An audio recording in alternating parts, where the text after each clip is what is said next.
Hey guys, welcome back to the channel. This is story about What If Naruto and Rias Gremory Harem World Highschool DxD Part 1. Before I start, please do support for more amazing content and comments for Part 2. Do consider to subscribe my channel and share my video to your friends and check out the description as well. Let's start the video. Demon. Monster. I hope you die for your sins. Die and go to hell. Naruto Uzumaki, you are banished for harming Sasuke Uchiha and will be killed on sight if you step back into this village. Demon. Why did I ever love you, monster? Yubaka.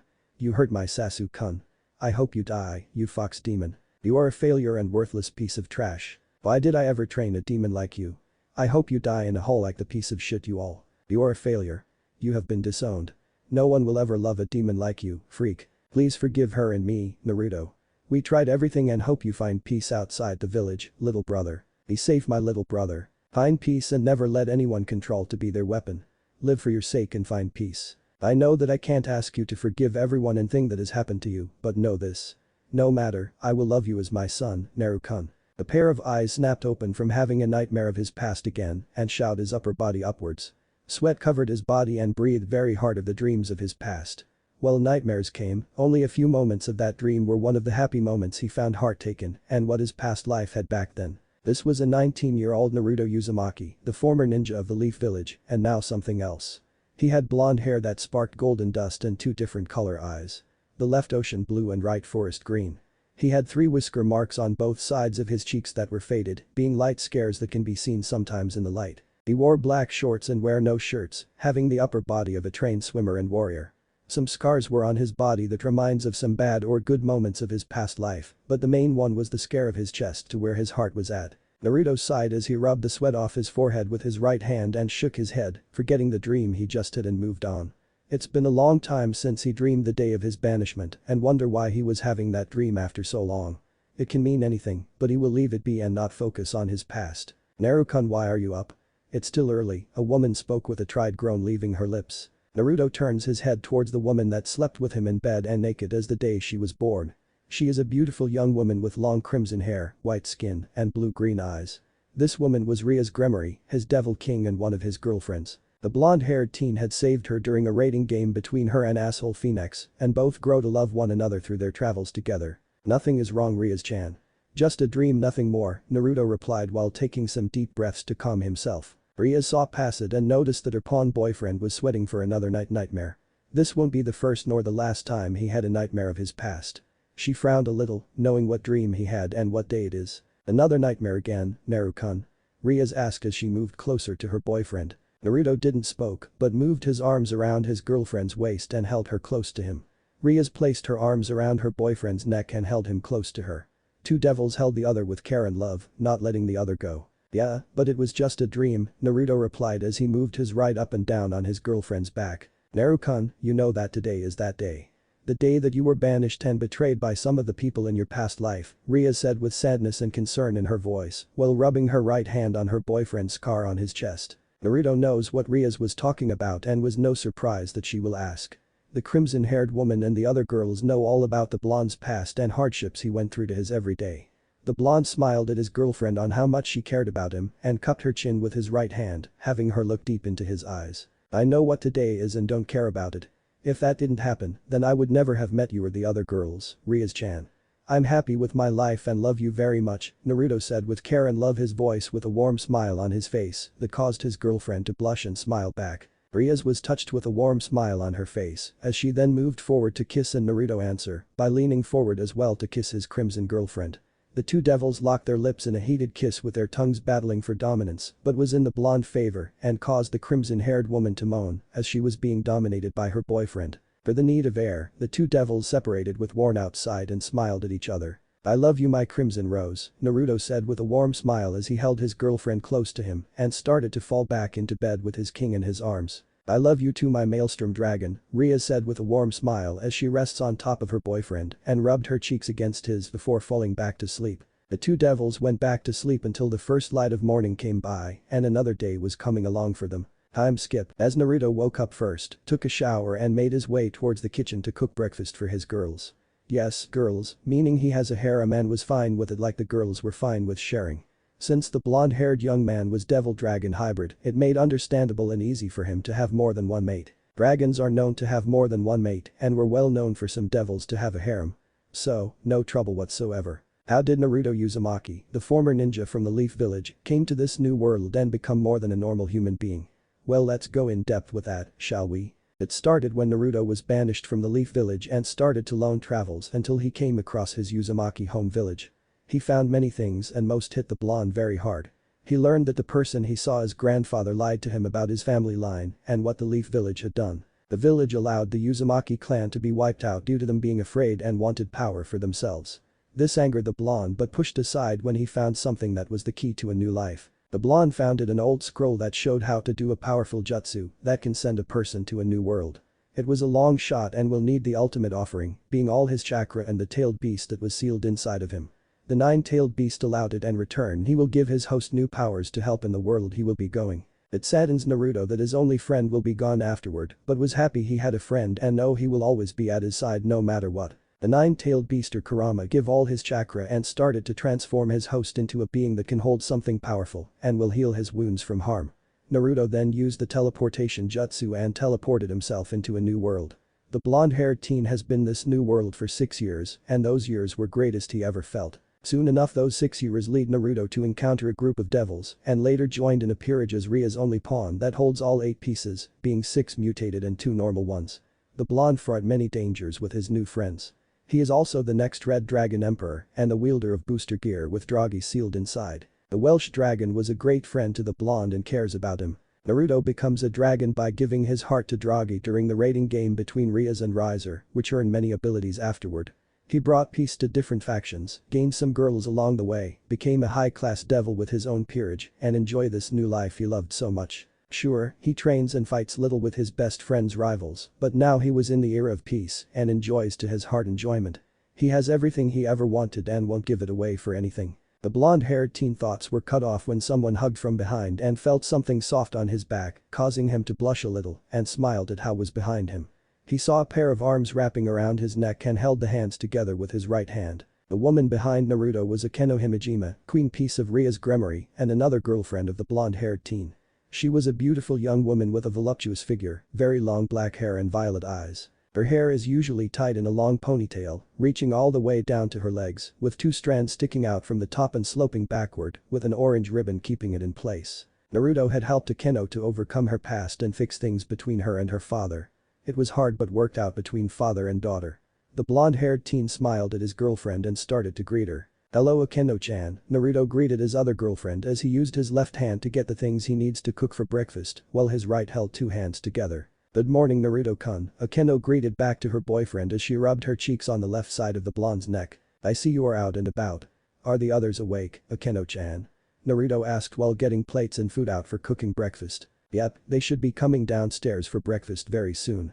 Also, I'm sad that you had Rias to sleep with and help you today," Akeno said with a fake pout and closed her eyes. Naruto smiled and said, "I understand, Akeno-chan, and we'll make it up to you and other girls for some dates in town today." "Really?" Akeno asked. "Yep, and I have time to spend with my girls for the day, Akeno-chan," Naruto replied as he rubbed his fingers on Akeno's with a smile on his face. He planned on taking his girlfriends around for a couple things for the house and go on dates throughout the whole day. He may not today for what happened to him years ago, but the blonde-haired teen will move past that to focus on the now and enjoy the day with his girls. Akeno giggled and said, "I look forward to that, Naruto-kun, and I love you my dragon prince." "I love you too my priestess of thunder and light," Naruto said with a warm smile on his face. Akeno then moved her head closer her boyfriend's face. Naruto smiled at this and turned his head towards his girlfriend to capture her lips, starting a heated kiss of dominance, and moaned as they battle with their tongues. The heated and hearted kiss keeps on going, 2 kept on trying to dominate the other, but the blonde dominated and caused his girlfriend to moan. In the need of air, Naruto and Akeno separated with a warm smile and blush on their faces while holding each other in a warm embrace. They stayed like that for a while before working together to cook breakfast for their fellow peerage members and others that live at the house to start the day off. Soon enough the others showed up for breakfast and get ready for Saturday. Naruto and Ria's peerage came down for breakfast while talking over some things that will be happening today. Like the blonde-haired teen going on dates with his girls, getting a few things for the house, some training to be in shape, and relax for the day since it was a Saturday. Ria's peerage at Akeno has her queen and almost a full set. Her bishops are Asia Argento, a former nun and one of Naruto's girlfriends, and Gaspar Vladi, a cross-dressing male damper, a half-vampire half-human with the ability to stop time, and a friend to the blonde-haired teen. Asia is a young girl with long blonde hair and green eyes. She wears her former main attire consisted of a dark teal nun outfit with light blue accents. Naruto had saved her from a group Rouge Fallen Angels and was her first friend before they went into a relationship. Gaspar is an androgynous-looking male with platinum blonde hair and pinkish violet eyes. His hair is styled in short bob cut with several small fringes over his forehead, and he has pointed ears. He wears some dresses but wore some male clothes once in a while. Naruto had helped the scared vampire to overcome his fears and become strong for his king. He looks up to Blonde, has an older brother figure and role model. Ria's only rook is Kaneko Taoju, a Nakamata and one of Naruto's girlfriends. She is a petite girl with white hair and hazel eyes with a pair of wet cat ears and tail. Her only knight is Yudo Kiba, wielder of sword birth, blade blacksmith, few demon swords and one of Naruto's best friends. He is a handsome young man with short blonde hair, bluish gray and a mole underneath his left eye. He wears a nice white shirt with a black tie and black dress pants with a pair of brown shoes. Her only pawn is Naruto Uzumaki, a dragon devil hybrid and boyfriend to his king. Naruto's peerage has a great number of members and all of them are his girlfriends. His queen is Valerie Teeps, female damper, a half-vampire half-human that has a powerful sacred gear, best childhood friends to Gaspar, and one of the blonde's girlfriends. She is a young woman with short blonde hair and red eyes. She wears a purple dress, white leggings, and dress shoes. Naruto had held and saved her from death when the Cows Brigade and Hero faction attacked the vampire factions. He even helped her to be with her childhood friend, which asked her savior if he could make her a devil, and he did as they last started to go into a relationship. Naruto's bishops are Kuroka, a former SS-class stray devil, Nekomata, an older sister of Kaneko, and Koreana Andrilphus, a devil from one of the extinct families from the 72 Pillars, which held the rank of Marquis. Kuroka is a beautiful young woman with a voluptuous figure, long black hair with split bangs, and hazel gold eyes with cat-like pupils. She wears a black kimono, a yellow obi, a set of golden beads, and an ornately detailed headband. The kimono features a red interior and it is open at her shoulders, giving view to her large. Naruto had fought the former stray devil once, which that made question her reason to become stray and wonders. He found out and vowed to help in any way. They later met when the blonde-haired teen her helped to save his king and asked her why she killed her former king. They met a couple times to the point that the blonde-haired teen helps her and her little sister becomes sisters again, and later the two grown into a relationship. Koreana is a young woman with long, wavy blonde hair, red eyes and wears a business suit. Naruto first met during raiding game match between Rias and Sarayurg, and they were the first match of the whole game. The first match was odd for to say and caused the blonde-haired teen to take back when the red-eyed bishop stripped and started to tease him to the point he used a low-powered dragon shot to end the first match. After that, the two met a couple of times later in the underworld as friends before they started to date. The blonde-haired teen trades his unused mutated bishop piece to the Baal, and he agreed to the deal while promising his best friend rival that he will take off the new member of his peerage. Naruto's rooks are Rossweisse, a former bodyguard for Oden and a civics teacher at Kuo Academy, and Tsubasa Yura, a member of the student council. Rossweisse is a beautiful young woman with long, straight silver hair and aqua-colored eyes who appears to be in her late teens. She wears a simple business suit and skirt when teaching at the school. When she is not at work, she often wears cheap plain jerseys. Naruto had helped the white-haired woman when she was fired by the Norse god, and over time the two gained feelings towards each other. The blonde-haired teen protected her when Euclid wanted her for himself, and the Red Dragon Emperor vowed to be at her side no matter, starting the two to have their feelings open for each other and started a relationship. Tsubasa is a tall girl with blue, shoulder-length hair and matching eyes. She has the basic appearance of a tomboy and wears boy clothes, but at school wears her girl's uniform. She wants a rook piece for Sona Citri before becoming Naruto's rook by trade. It was hard at first, and the Citri heiress didn't want to try, but changed her mind and allowed it with the promise that she will under great care. The blonde-haired teen agreed and two grow into a relationship. Naruto's knights are Jean, a former member of the Hero faction, carries the spirit of the Maiden Orleans, Joan of Arc, and wielder of blade blacksmith, and Xenovia Quarta, a natural-born holy sword user who wields the Durandal and Excalibur destruction. Naruto had first Jean when visiting Kyoto before fighting each other, and the blonde-haired teen saved when a member of the Hero faction tried to kill her for failing. This caused the maiden to develop feelings for a savior and later joined him to help defeat the Hero faction in Kyoto. She later joined the blonde-haired teen as his knight and later the two went into a relationship. Xenovia was once a member of the church sent to find the other Excalibur swords with her friend by her side and later became a devil after learning God's death as Ria's knight. She was very touched with Naruto's will to never give up, kinds for others, and cared about others more than himself. This made the blue-haired knight grow feelings for the blonde-haired teen to the point that she wants to have kids with him, but he put it on hold and want to start off slow, which she agreed.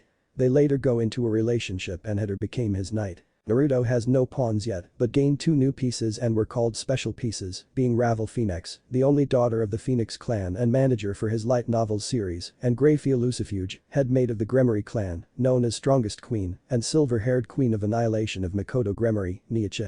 Ravel is a beautiful young girl with dark blue eyes. She has long blonde hair tied into twin tails with large drill-like curls and blue ribbons keeping them in place.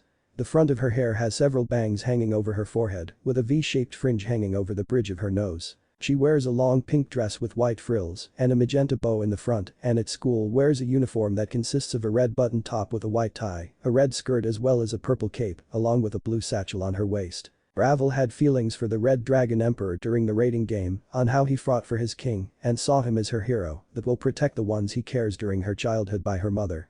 When she became his manager for his books and 2 grown feelings for each other to the point of starting their relationship. Graia Lucifuge is a beautiful woman appearing to be in her early 20s, with silver hair and silver eyes.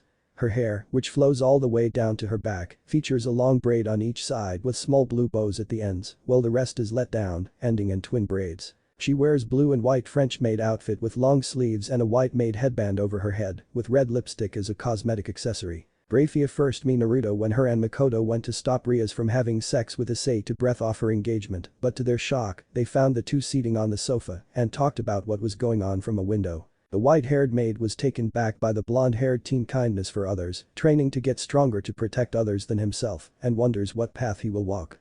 They met some other times to the point they talk to each other as they later grow feelings for other and started a relationship. While having a peerage, Naruto also has familiars and a magician pact. His familiars are Tiamat, a female dragon and the only female among the 5 great dragon kings, knowing the Blue Dragon and Chaos Karma Dragon and Fenrir, the first son of Loki and former member of the Chaos Brigade. Tiamat has a pale blue western dragon form but is in her human form now. She is a beautiful woman with straight long beautiful pale blue hair, dark blue eyes, and a cold atmosphere that radiates from her beauty, as well as possessing an extremely powerful dragon aura within her body. She wears a navy blue kimono and dress heels. Tiamat had met Naruto when he was looking for a familiar and she blamed him for what Drake had done when borrowed her treasure. Instead of fighting the dragon, the blonde-haired teen vowed to help her find her treasure and not allow any other devils to take her as their familiars. This shocked the dragon's heart and allowed the Red Dragon Emperor to make her his familiar. She grew feelings for the blonde for his kindness and fights to protect the ones he cares. The blue and red dragon's feelings grown to the point that they started a relationship. Fenrir has grayish blue fur and had 2 big yellow horns coming out of his shoulders. He can stand about 10 meters tall, but now is the size of a normal wolf and was now sleeping on the sofa like a dog would. Naruto had fought the god-devouring wolf during the battle against Loki and saw something within the wolf. He saw not a mindless creature to the only kill, but a being that has a will to live. The blonde-haired teen allowed his best friend rival's team, Volley team, to take the wolf before he promised the wolf that he will free and give him freedom one day. Later, he did, and the wolf was happy to have a new master that was kind to him. Naruto's magician pact was with Le Fay Pendragon, a witch who is a descendant of Morgan Le Fay, as well as the legendary King Arthur and the younger sister of Arthur Pendragon.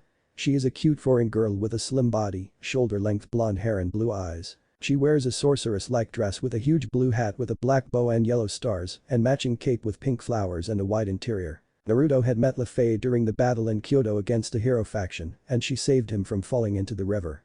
They met a couple more times and later she and Kuroka moved into his house to live in for a while. The black-haired Nico wanted the blonde to make the witch as his magician but couldn't due to their past work with the Chaos Brigade. Later, the Red Dragon Emperor gained pardons for Volley and his team when the DxD team was formed and the witch became his contracted magician to her happiness. She develops feelings for the blonde-haired teen and they later started a relationship. While having 2 peerage of devils, there are other beings that live with them and are Naruto's girlfriends but are busy with some things and won't be here in the morning. However, they will show up later in the day to the blonde's happiness. As the 2 groups of devils enjoyed their breakfast and had some talks about what their day was going to be. Naruto, do have some jobs? Rias asked, meaning the devil's jobs. Naruto shook his head and said, nope, I put my peerage and my jobs on hold since today is Saturday and want to spend time with my girls for the day, Rias-chan. This got the girls' attention and wonder what their boyfriend has in mind, while Fenrir, Yudo, and Gasper wonder what their friend has in mind for his girls. It could be anything, but only will have to see it for themselves. I see, and who will be going with you first, Naruto-kun? Rias asked as she leans onto her boyfriend's right side. Before Naruto could answer, Akeno had leaned up to her boyfriend's left side. "It's me, Naruto-kun," Akeno asked while rubbing her cheeks against her boyfriend's. This got Rias too upset and glared at her friend Queen as she started to hold Naruto close to her by putting his right arm in between her breast. This caused the blonde-haired teen to blush a little and soon deepen when Akeno did the same for his left arm with glare of her own towards her king. Sparks fly out of the two girls' eyes as they glared at other and while the others watching sighed deeply at this. Well, they may be friends, maybe sisters even, they sometimes will fight for the blonde's favor. It was not new to anyone and will stop soon enough. "Enough, Rias-chan, Akeno-chan," Naruto called out, getting the two to stop fighting and listen to him. Rias and Akeno stopped their glaring and listened for their boyfriend has to say while not letting him go. Rias-chan will go first, then Akeno-chan is next, and after that the other girls can pick who goes next. "How does that sound?" Naruto asked with a smirk growing on his face and had got the two girls to think. "Fine, Naruto-kun, but where are we going to go?" Rias asked, wondering what her boyfriend has in mind. Naruto grinned as he placed his right with his pointer finger on his lips and said, "It's as a secret. No spoilers, my crimson rose." "Not even for me, Naruto-kun?" Akeno asked as she rubbed her cheeks against her boyfriend's. "Nope, Akeno-chan. You need to wait," Naruto replied with a smile on his face. Akeno pouted a little, but smiled when the blonde-haired teen rubbed her legs and caused her to smile. Rias smiled as she was being rubbing by the legs and both girls were enjoying themselves.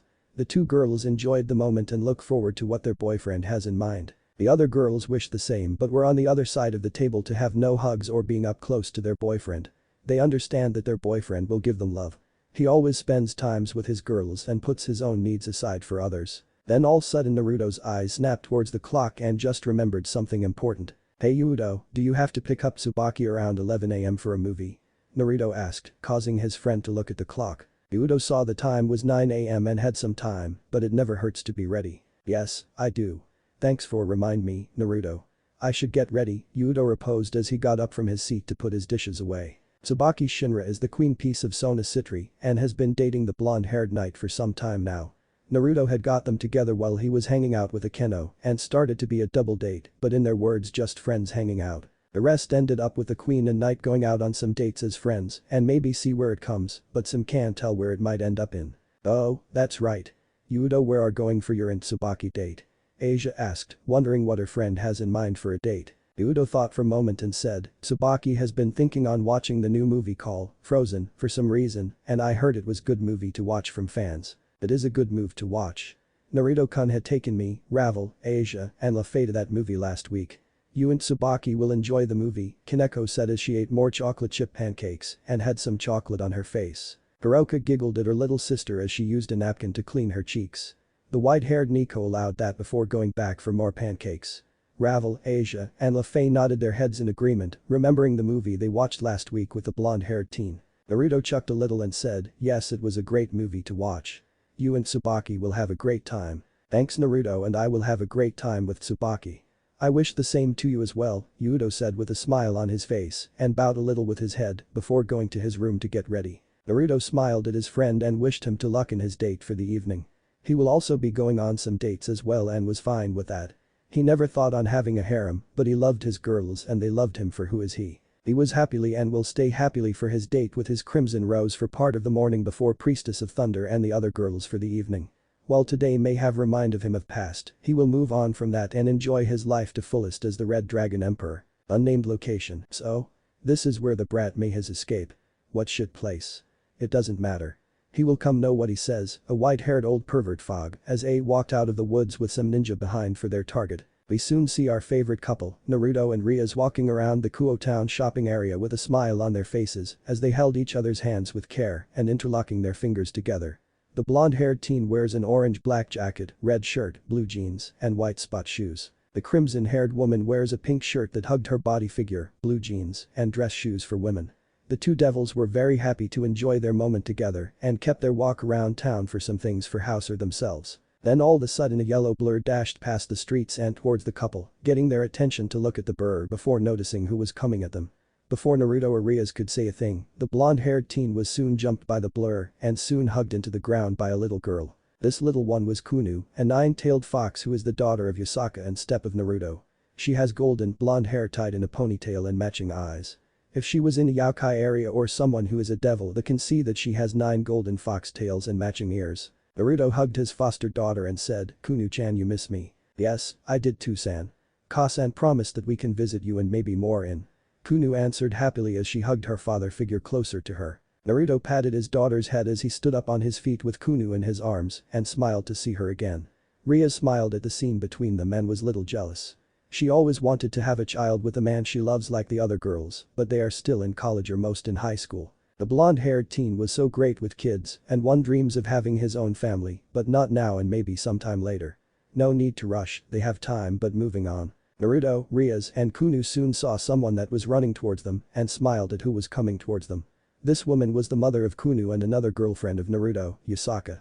She is a young woman with a voluptuous figure and very long blonde hair with matching eyes. She is a woman with delicate facial features and her eyebrows are cut very short and round, a symbol of nobility. Her hair is tied in a loose ponytail, reaching all the way down to her legs that end in a spiral, with taut bandages to keep it in place.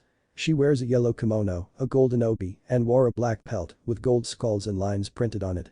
The kimono features a wide interior and it is open at her shoulders, giving view to her enormously large dot. Naruto, Rias, and the others meet the 2 foxes during their school trip to Kyoto to find things in trouble with the hero faction. At first, Kuno thought that the devils and their friends had taken her mother, but was wrong and said her apologies while asking for help to find her mother.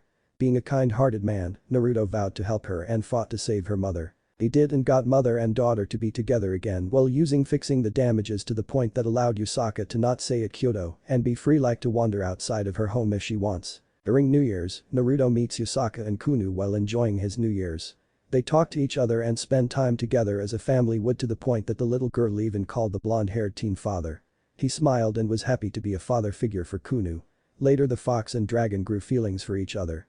Now we are up to date, let's get back to the story. Kuno, please stay by me next time. I know you are happy to see Naruto again, but let's not get your kimono dirtier yourself for today, Yasaka said as she finally made to the group and saw her daughter in the blonde's arms. Couldn't help it, Ka-san. I just wanted to see Tusan for so long and maybe move in, Kuno said with a fake pout, but changed when Naruto started left up in the air and placed on his shoulders, causing her to giggle and smiled happily. I know you miss me, Kuno-chan, but listen to your mother, okay? You will have time to spend time with me and your mother, Naruto said with a smile on his face as he kept his foster daughter on his shoulders. Okay Tusan, Kuno agreed as she hugged her father's head while sniffing his hair and loved his kind scent of a father would have. Yasaka smiled at this scene and said, "Oh Naruto, I happened to come across Arena and she told that she will be coming home very soon." Arena-chan is already done. I thought she won't be until a few more days, but that's fine and will be great to see her again, Naruto said, being taken back and was happy while keeping the happy fox on his shoulders. Yep, and will be at the house, she says. I see that you and Rias are enjoying today. Do you mind if Kuno tags along, Naruto? Yasaka asked, knowing that she needs something for herself and daughter to live here in Kuo. Rias was a little upset and against the idea since they were on a date and just ran up to the 2 foxes, but she stopped when Naruto looked at with a warm smile that says, "It will be okay." She sighed with a smile on face while she may be against it but was fine with and they could use more. I see no harm in that. If Naruto says it's fine, then let go.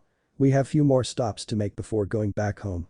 I think there are a few places down the street that can help you with your living space, Yasaka, Rias offered as she held Naruto's right hand before interlocking the fingers once again. Yep, it will fun and I know playground where I can take Kuno-chan to play it while you girls look around, Naruto said with a smile while having his foster daughter screaming happily to play at a playground. Thank you, Rias, Naruto, Yasaka said with a warm smile as she took her boyfriend's left hand and started to walk towards the shopping area. As the happy group walks towards the shopping to shop and let little girl play at the playgrounds with her father, someone was watching them and was heart-taken now.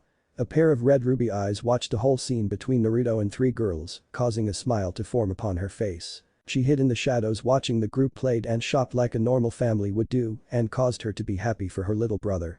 While she may not be talking to him, not yet at least, she prayed and hoped that she will.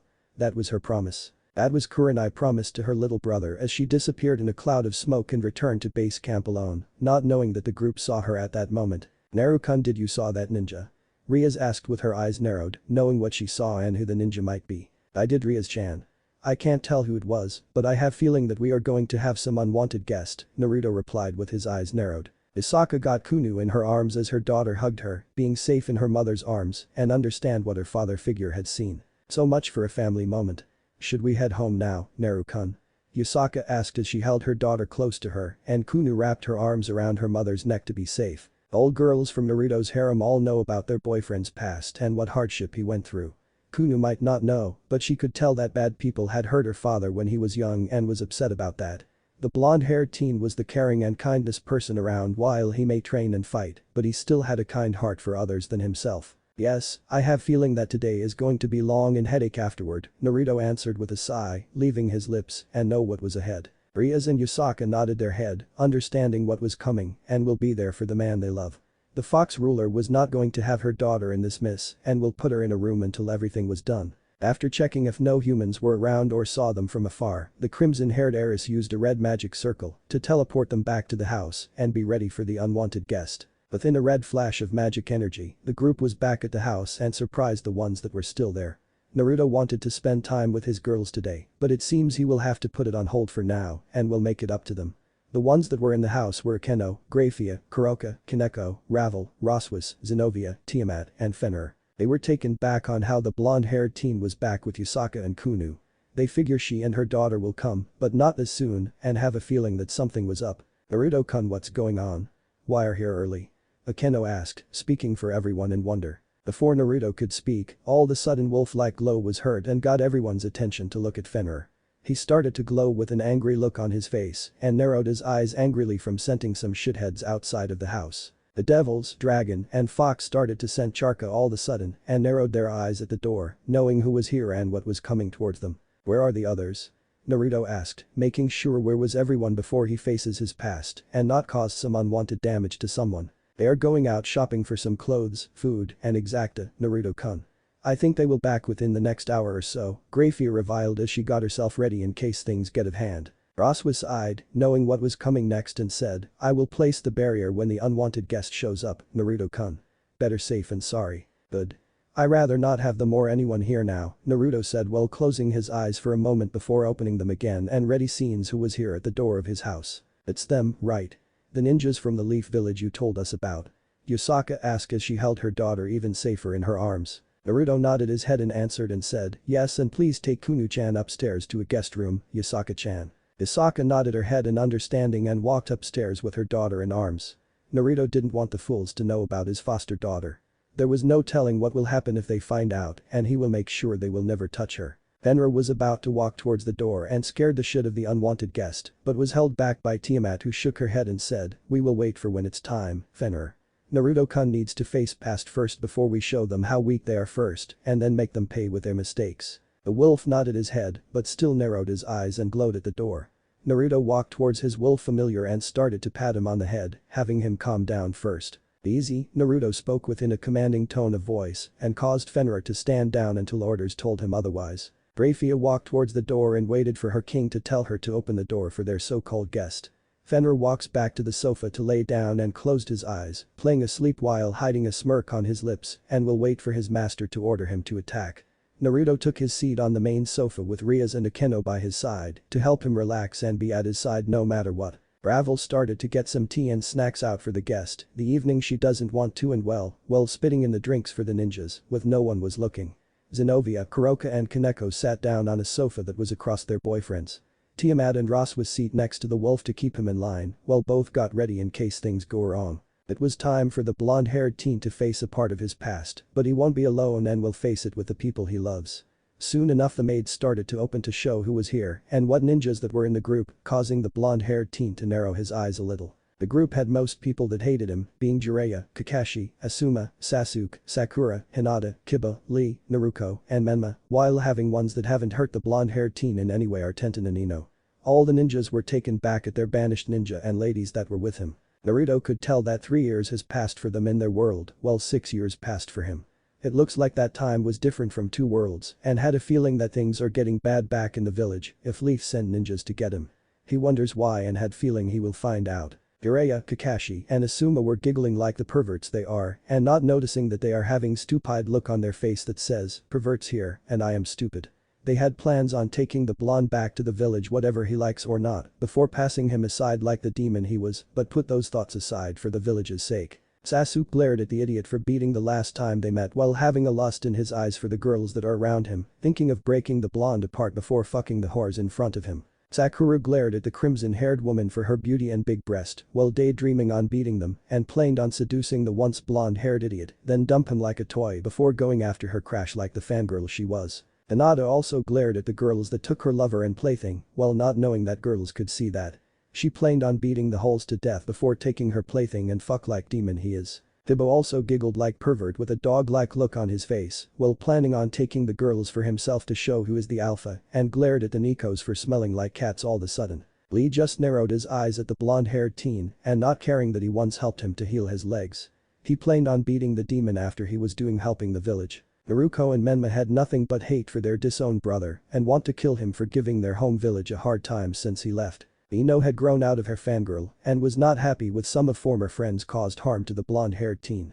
She had grown to care for Naruto but held it back and waited a few more years to see where it goes. Tenten also grown to care for Naruto and wonders if he was happy with his new life. She can tell he was happy with the girls in his life and wonder what their relationship they're in. What do you want, Leaf Ninjas?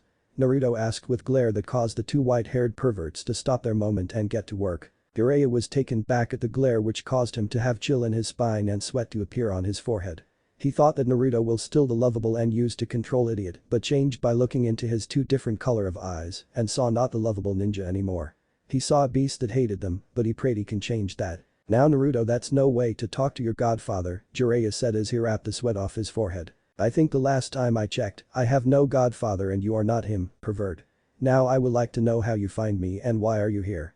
Also stop looking at my girls like a piece of meat, Naruto reposed with steel in his voice while sending a powerful glare towards Kakashi, Kiba and Sasuke. The scarecrow and dog stopped but Duck-ass didn't and kept his lustful glare at Rias and Tiamat. The crimson-haired and blue-haired women narrowed their eyes at the black-haired pervert for almost killing the man they love and one of the main parts for his pain. Sakura saw this and glared at them for trying to take her Sasuke but didn't notice that the blonde-haired teen saw this and was close on beating the pink-haired bitch into next week if his girls don'ted. Graia showed no emotions on her face but her eyes were narrowed to the point it showed hate and wanted to freeze one the ninjas for causing harm onto the man she loved.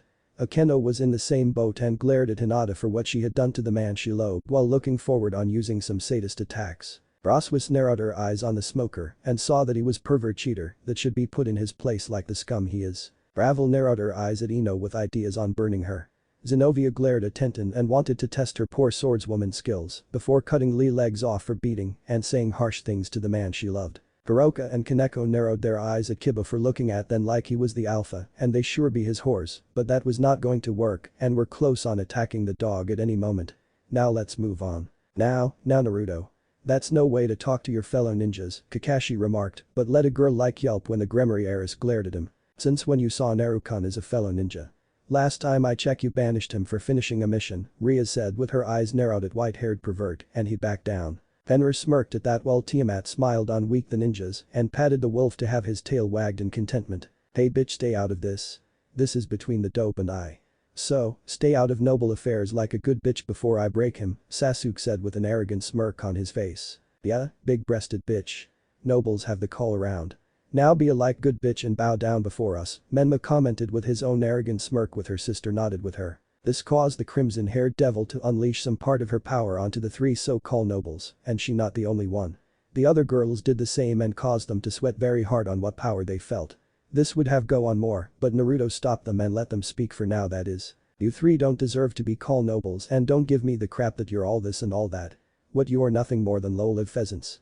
And I thought my brother, Riser, was a bigger jackass back then, but I take that back because you three are way more bigger jackasses than him, Ravel said with glare and had some flames sparking out her hands in anger. I agree with the Firebird on all accounts, Kaneko commented which gained the Phoenix to be taken back. Ravel had surprised look on her face on being called a Firebird and not Kentucky Fried Chicken for once.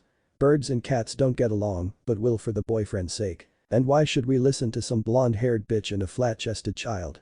Kiba barked with a prideful smirk on his face. Sure, Ravel was mad at the comment, but Kaneko was even more mad with trick mark on her head and had her older sister to held her back and had look that says, wait and then beat them up where it hurts. Be careful what you say next, Leaf Ninjas. You are walking on thin ice now and haven't answered my questions. Why you are here, how you found me, and what do you want? Naruto asked with his narrowed at the white-haired pervert for answers while having the idea he already know, but prayed that he was wrong. Jiraiya could tell that Naruto was not playing around and sweated even more for this change from the once lovable ninja to this cold-hearted man that wants to kill him.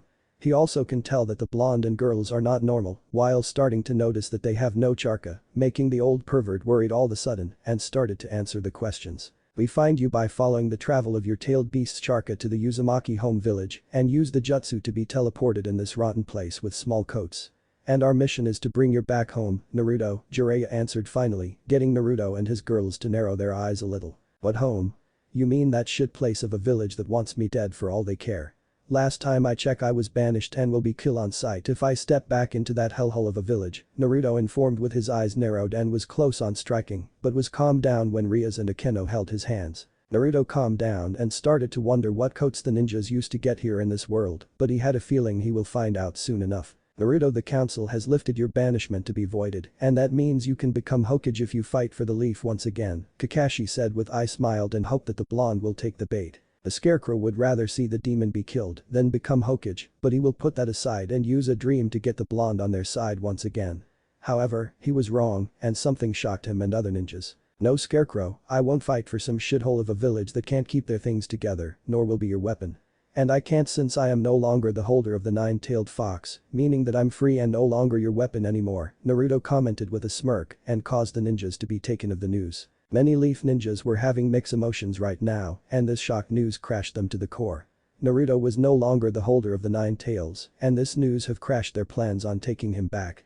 The blonde, his girlfriends and Wolf smiled at the ninja's misfortune and could tell that one of them was going to do something foolish. As if one clue, one of them rushed towards the blonde-haired teen and grabbed him by his shirt, being the scarecrow himself, and glared very angry at blonde in front. Listen me to you demon scum. You are the Leaf's weapon and will shut the hell up. Now dump the whores and be our weapon. Kakashi yelled with anger in his voice and had lost his mind at that moment. Before Jiraiya could do or say anything, something happened that made him and every ninja fall onto their knees all of a sudden.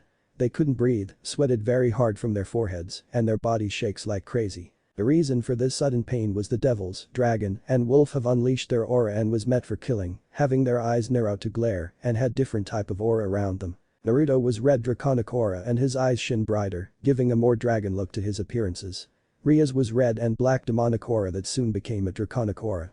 Akeno was yellow holy and purple demonic aura with lightning magic, sparking out of her eyes and hands while becoming draconic aura. Graia was silver and blue demonic aura with cold feeling into air that made the ninjas have the chills. Xenovia was yellow holy with some demonic in her aura and was close on summoning one of her holy swords. Kuroka was purple with flames in her aura and started to have her cat appearances appeared. Kaneko was blue with flames in her eye and started to have her cat appearances appeared. Ravel was flames and orange demonic aura while having wind surrounding the area to make it hard for the fools to breathe any clean air. Tiamat was pure blue draconic that took the sharp of her dragon form and growled at the ninjas, making them even more sacred. Rossweisse had white and blue demonic Norse aura while having the barrier up all of a sudden to trap the fools and kept the others out for what will happen next. Fenrir had no aura, but his size grew twicer and showed his fangs to the ninjas. This caused Menma and Naruto passed out with wet mark on their bodies and from the aura they felt. Before the ninjas could say anything, Naruto started to whistle with a smile on his face and caused Fenrir to attack one of the ninjas, being the scarecrow in front of him. The wolf attacked the white-haired ninja and pushed him into the ground while having his claws into his shoulders and caused him to grunt through his teeth in pain. This caused the ninjas to attack the devils and dragon to help their fellow ninja and were in for beatdown of their lives. Naruto and his girls were ready to face the weaklings and no worries in facing some fools. The fight was over before it even started. Naruto vs Sasuke. Your mind dope. Sasuke shouted out in fury and with anger in his red eyes as he dashed forward with lightning dancing around his right arm and thrusted it forward towards Blonde's heart. Sasuke smirked like a madman as he was close to the heart, planning on killing the blonde before breaking girls to his will and make them his whores. However, he failed to see a new danger that was coming towards him and was wide open. Naruto narrowed his eyes and summoned his sacred gear to come forth onto his right arm, being a red dragon-like arm with green orbs in center and sides with golden spikes. He then gathers up his magic and draconic aura for his own attack. Boost. The voice was heard as the red spinning sphere of magic and formed in the blonde's dragon hand while at the same time having his strength and power boosted up. Soon the black-haired Uchiha was in rang and thrusted at the heart with one hit lightning move, but Naruto moved to the side and used his left hand to break the attack arm while causing the lightning to break apart all of a sudden, causing the fool screamed in pain before being attacked again in the chest. Naruto had thrusted forward with his right arm and unleashed a power red sphere of energy towards the fool in front of him. Dragon shot. Rasengan. Naruto called out while launching a power red sphere of energy into Sasuke's chest and launched the fool across the room, two only landed with a thud onto the floor. Sasuke screamed in pain on having all his ribs broken apart and blood drip out of his mouth. Naruto soon walked towards the black-haired Uchiha and smirked at the weakly in front of him. Back then I once you saw as shit, Sasuke, now you are nothing but dog shit and a child that wants power all to himself when he can't get it, Naruto commented before taking a knee down to the fool and started to work his magic. Then an idea came to the blonde to where he can have the village that made his life a living hell pay for their crimes by destroying their so-called oil ninja power eyes. Bragi, can we use Flash and Jihin to break his eyes? Naruto asked with a smirk on his face that caused the Uchiha to widen his eyes before glaring at the blonde. Naruto narrowed his eyes before bitch slapping Sasuke into the ground with grunt in pain and looked at his right with green orb glowing. Good work Naruto and might break the pride of this, so call noble down Drake said within the orb with a chuckle following behind. Naruto smiled as he put his right hand out in front of Sasuke's face and opened to show a green light of energy. Flash. Then all of a sudden a massive green light of energy shot outwards towards Sasuke's face and caused him to go blind as a bat. He screamed in pain and started to rub his eyes to get his sight back, but failed and soon felt a hand on his forehead, being the blonde's hand as it was covered in blue magic lines for another trick. Jihin. Naruto chatted as his whole left hand shoots a power bolt of blue lightning towards the eyes of the Uchiha and caused him to scream in massive pain. Naruto had destroyed the eyes of Sasuke Uchiha and broke his chakra pathways to the point it can only use one jutsu before passing out. Having enough on listening to the duck ass, the blonde took his right hand and punched the Uchiha out in one hit to shut him up. The black-haired fool was out for the count with groan, leaving his mouth as he pasted out from the pain. Naruto stood up from his kneed position and looked back at the girls, seeing that they were almost done and smiled on how easy it will be to take the ninjas down without a problem. Rias vs Sakura. Sakura is facing down Rias, but she is not paying attention to her more she is looking at her massive chest. It was the size of Tsunade, but it had a younger feeling to it. She growled at the sight of her massive tits, while she had nothing more than a B cup at best. You big-breasted whore. I knew Naruto was stupid, but I didn't think he'd be dumb enough to fall for a stupid cow like you. I have no doubt you are after my Sasuke-kun. Sakura yelled like a banshee. Rias frowned at the pink-haired bitch and said, I could care less about this Sasuke idiot, he is not my type. Secondly, you are just jealous I'm natural beauty and you're not. I can tell you are busier with your appearance than becoming a real woman in heart, mind, and body. The crimson-haired beauty puffs her chest out making it jiggle, getting a giggle from perverts who were slammed into the ground by Naruto or the girls for staring at the Gremory heiress. Shanro. Sakura yelled as she slowly ran at Rias to prove herself stronger than her and show her love and affection to Sasuke, so they could. The train of thought ended with Rias smacking the pink-haired banshee with a bitch slap, sending her flying across the room and slamming into the wall with a thud. The crimson-haired woman had a sweat drop from this. Whoa, and I thought most of the girls in Riser's peerage were weak, but this is just sad, Rias commented as she turns from her and ducks under another pitiful attack from a recovering Sakura, and without meaning it, she hits her with the back of her head. Rias didn't feel the pain, but turned to see she had knocked the girl out with sigh, leaving her lips and said, what a waste of a woman, just a spoiled little brat. At least I grew up some over the past few years. The crimson-haired beauty turned to join the others in fighting off the unwanted guest, while leaving the fangirl out cold, thinking she won the fight in her dreams and is marrying Sasuke, not knowing he wasn't paying attention to her, and Ino shakes her head in shame of her former friend, while being no better than herself when she got slapped and blasted with fire by Ravel, being a quick and easy match for the Phoenix girl to the point she smiled in victory and was proud of herself. But Xenovia, alright. I will beat you demon whore and that fox demon with the flames of youth. Lee yelled out as he dashed forward towards the blue-haired devil knight. Fenton sweat dropped at her former teammate and shook her head in disappointed while she cares about her teammates, but it changed after Naruto was banished from the Leaf Village and never looked at her teammates the same again. She will work alongside them, but never forgive them and will focus on the mission no matter if she likes or not. Xenovia narrowed her eyes as the green ninja dashed towards him and not saw what she started to summon. A yellow magic circle appeared before her and she grabbed one of her holy swords, being Durandal, and swung her sword towards the foolish ninja that was running towards her. Lee planned on killing the blue-haired knight with his flames of youth, but failed to see the sword coming towards his legs and was wide open. Within a flash, the green ninja started to scream all of a sudden as his legs were cut off and bleed all over the floor. He groans in pain as he falls onto the ground while looking at his legs in horror. His life as a ninja was off in just a second and had no idea how it happened. But far now. Naruto-kun asked his mother to heal your legs after a bloody match and you spit at his face in return. I think it's far to lose your legs and never hurt my man again, Xenovia said with a grin forming up on her face and turned her attention towards the weapons mistress. Denton started to shake from the blue-haired knight's speed and strength to use a sword and almost drooled from seeing Durandal.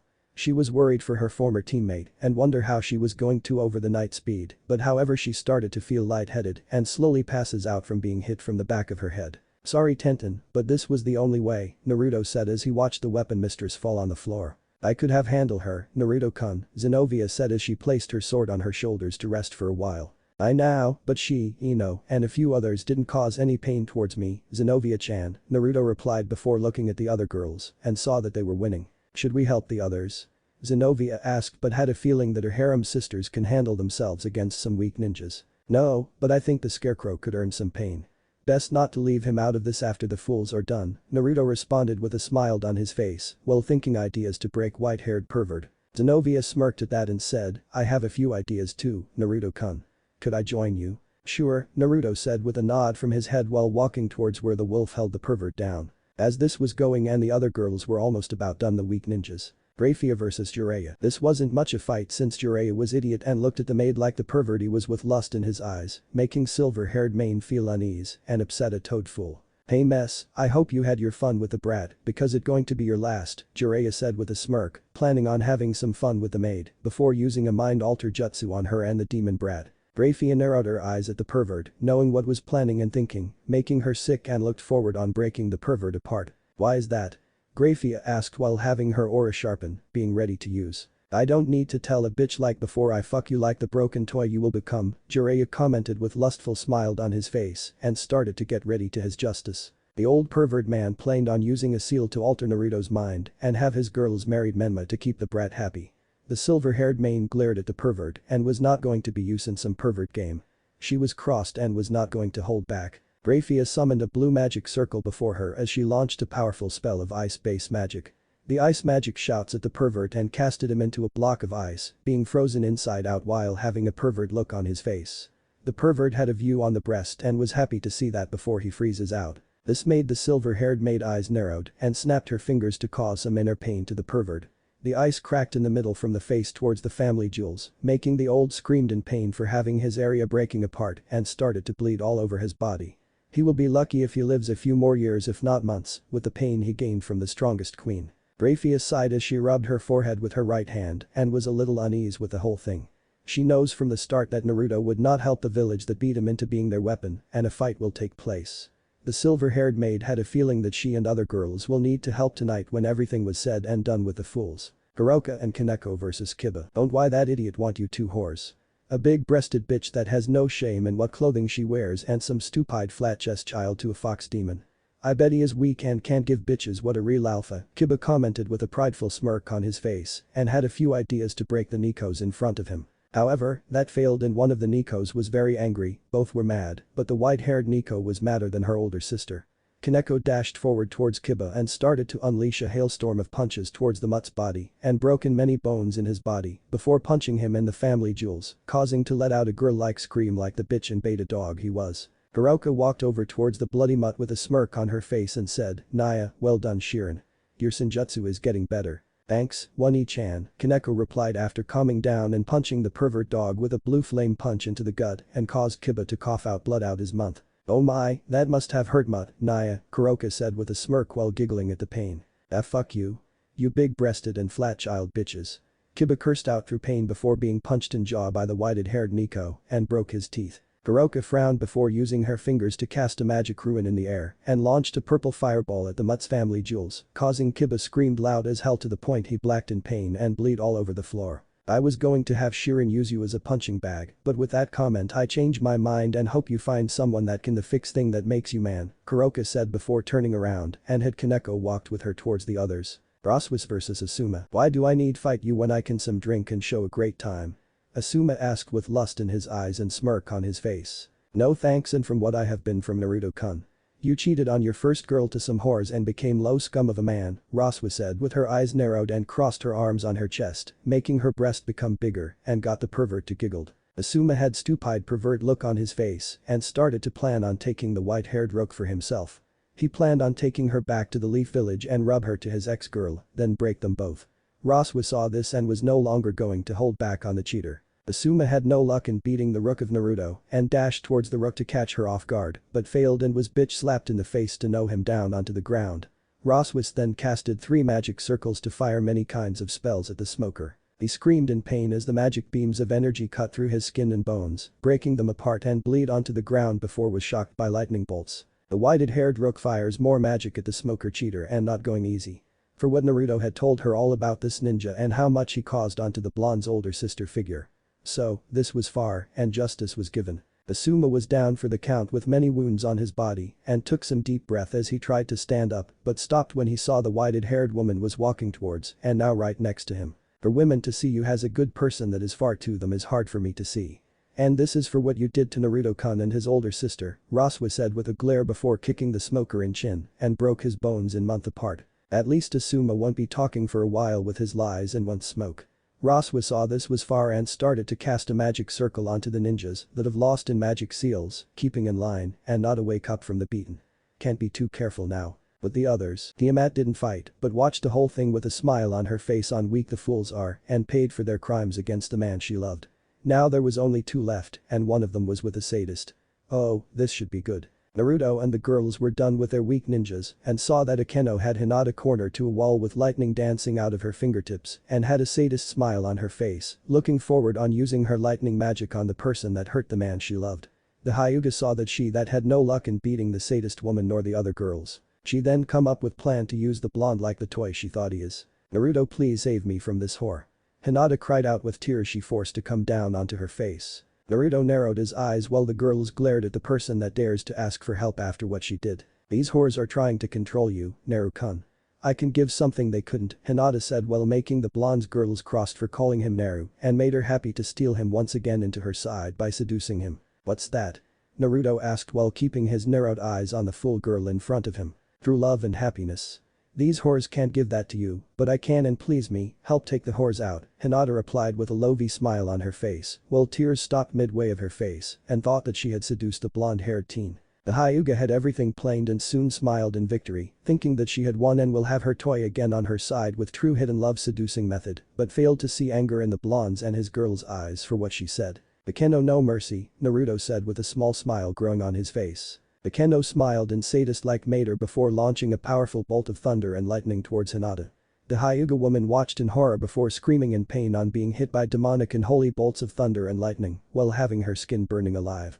The bolt stopped before going again, but with more power and caused the ninja to scream again in pain. This kept going for 5 more times it stopped, leaving a burnt body of the Hyuga woman and her streamed from the pain. That what you get bitch for trying to seal my man for what you have done to him, being all the devil's girls and dragon thoughts. You dare to call my girls whores and try to take me after what you did, bitch.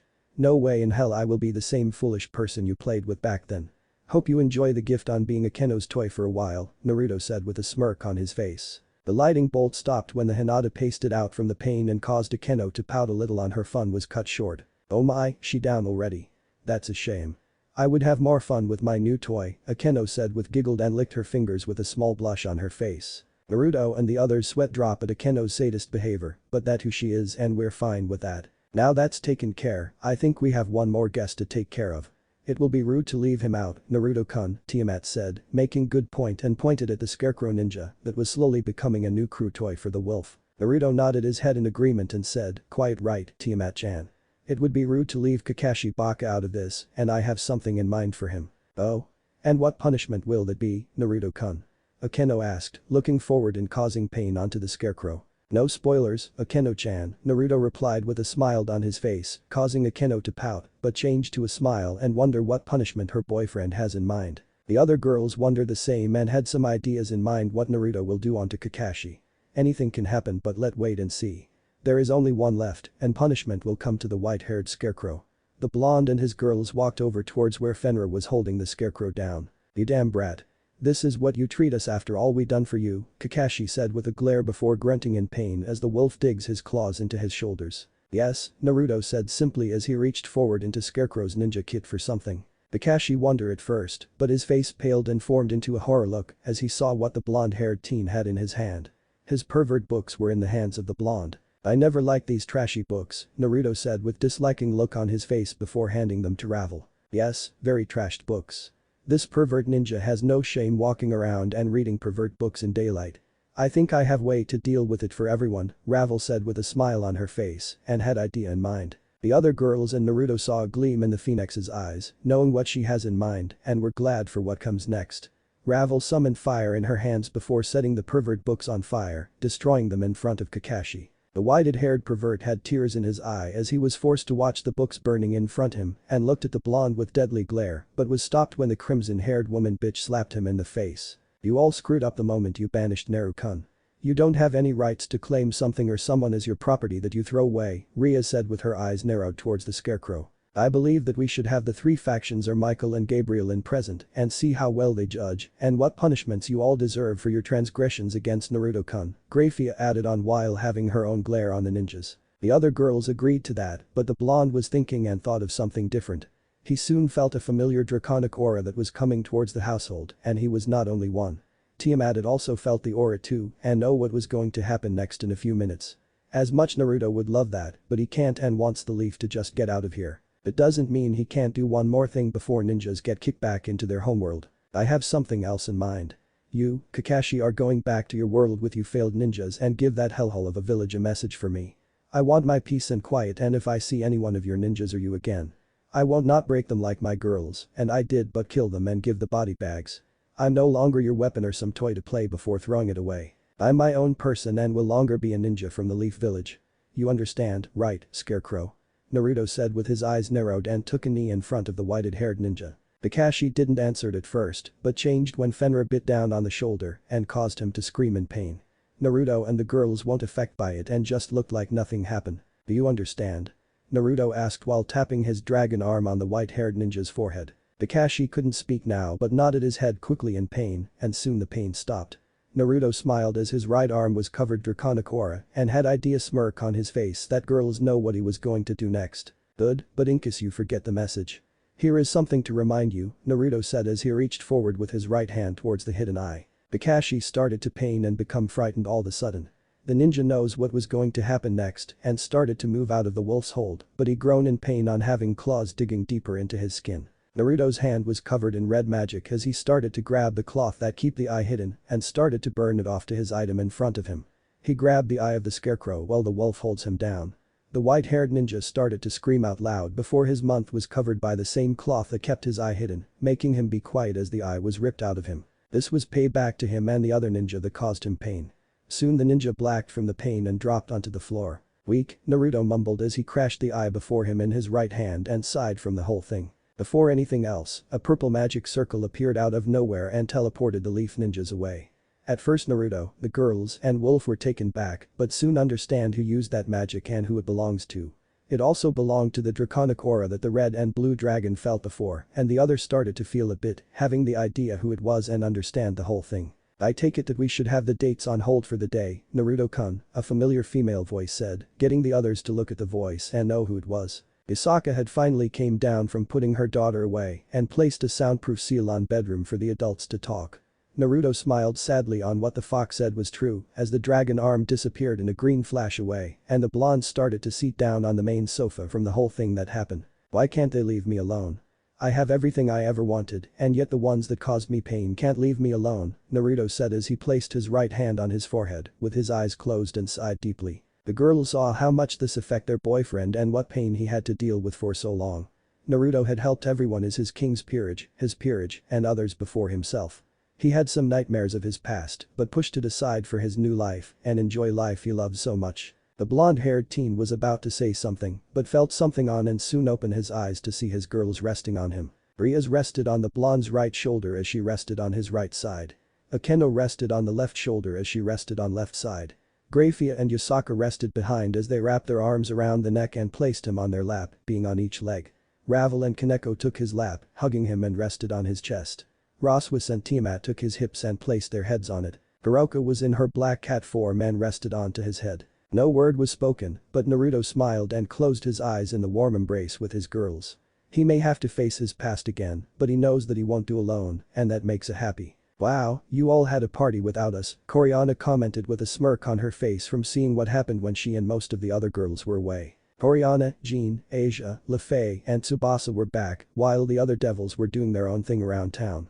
Valerie was with Gasper, both were going. Graia gives Oriana a blank look with one eyebrow raised as she helped Akeno, Xenovia, Rossweisse and Tiamat in cleaning the mess up from what happened with the Leaf Ninjas. Kuroka raised an eyebrow as she lay down on the sofa like a lazy cat. Fenrir was walking outside and doing dog things like marking his spots and digging for some bones in back yield. Haneko and Ravel shook their heads as they dusted a little around the living room before sitting down. The other girls had arrived to see the mess being cleaned up and could not see their boyfriend around at all. Graia, where is Naruto-kun, Rias, and Yasaka? Asia asked, seeing that the blonde-haired teen was no longer in the living. Rias and Yasaka were also not in the living room for some reason. Most thought that the two were going after Naruto for a big moment but changed when the silver-haired maid told them about what the Leaf Village wanted of him and it caused some pain in his heart from remembering little of his past. They are with Kuno to check if she is fine from feeling our auras all of a sudden and later sometime during the day, Naruto-kun will have to make a call to the 3 faction leaders, Graia replied as she finished with cleaning the rugs and cast a magic to make them brand new. Why the sudden call for the leaders, Graia-sama? Lefay asked as she and the other girls put the foods away. Lefay will add Sama to anyone names and sometimes Naruto if she can't help it. Because of the Leaf Ninjas coming here all of a sudden well we have no idea how they did and someone teleported them back to the homeworld. It does need the sudden call and a meeting will come about. I wonder how will Naruto-kun deal with his past coming up all of a sudden.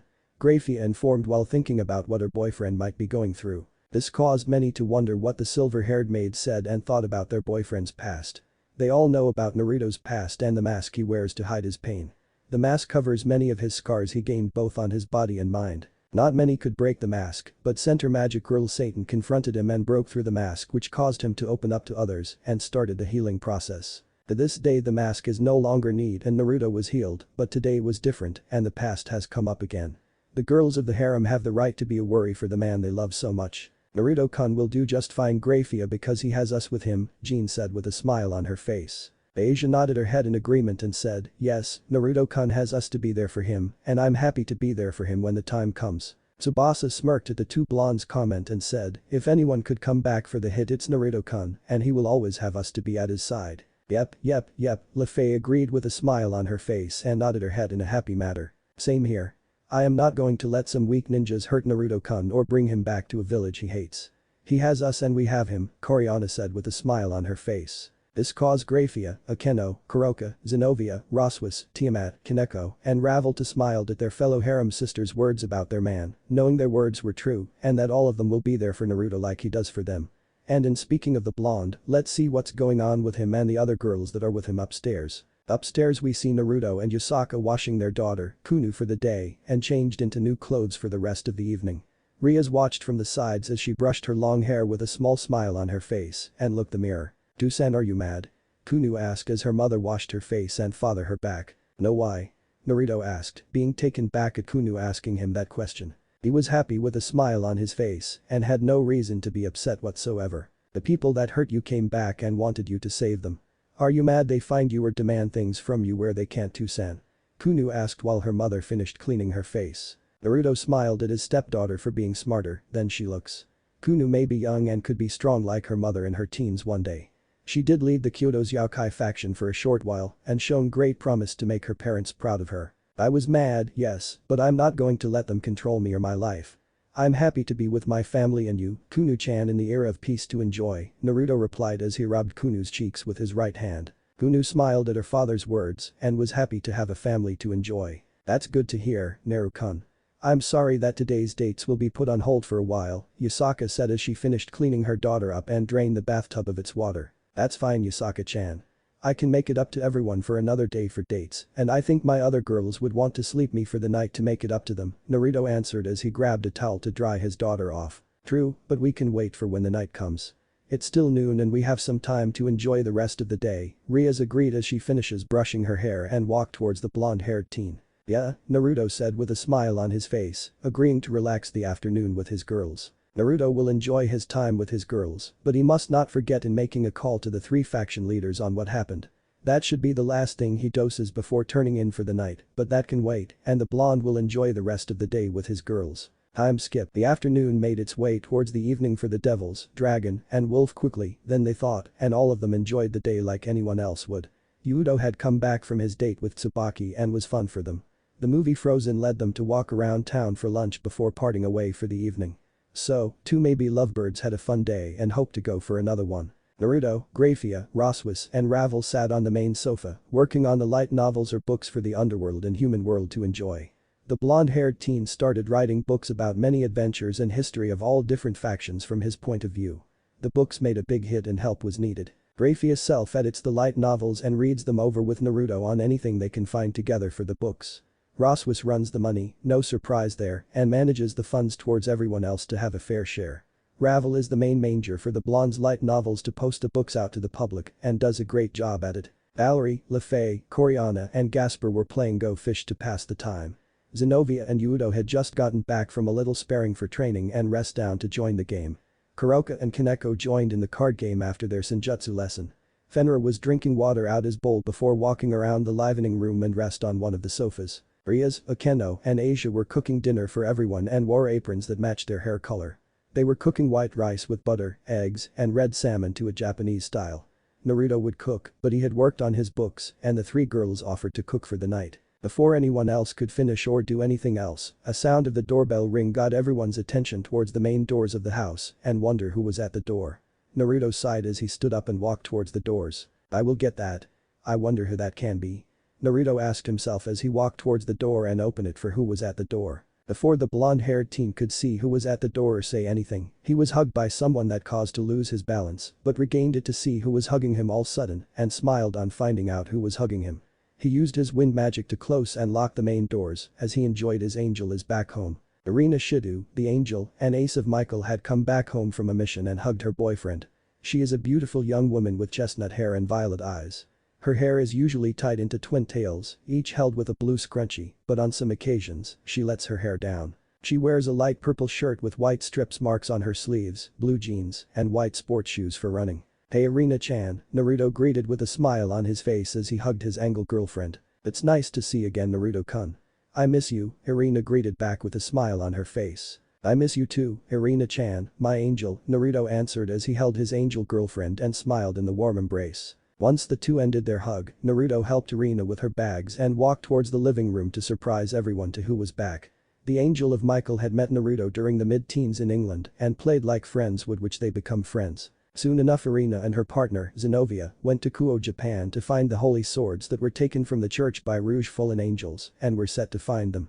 When they met later, the chestnut girl was surprised that her friend was a devil and had a hard time agreeing with it but later was fine with it and went along with the mission. Sometime after the Holy Sword mission, she became an angel and now has a total of 4 wings. Irina had feelings for Naruto but could never open them due to on being an angel and afraid of falling.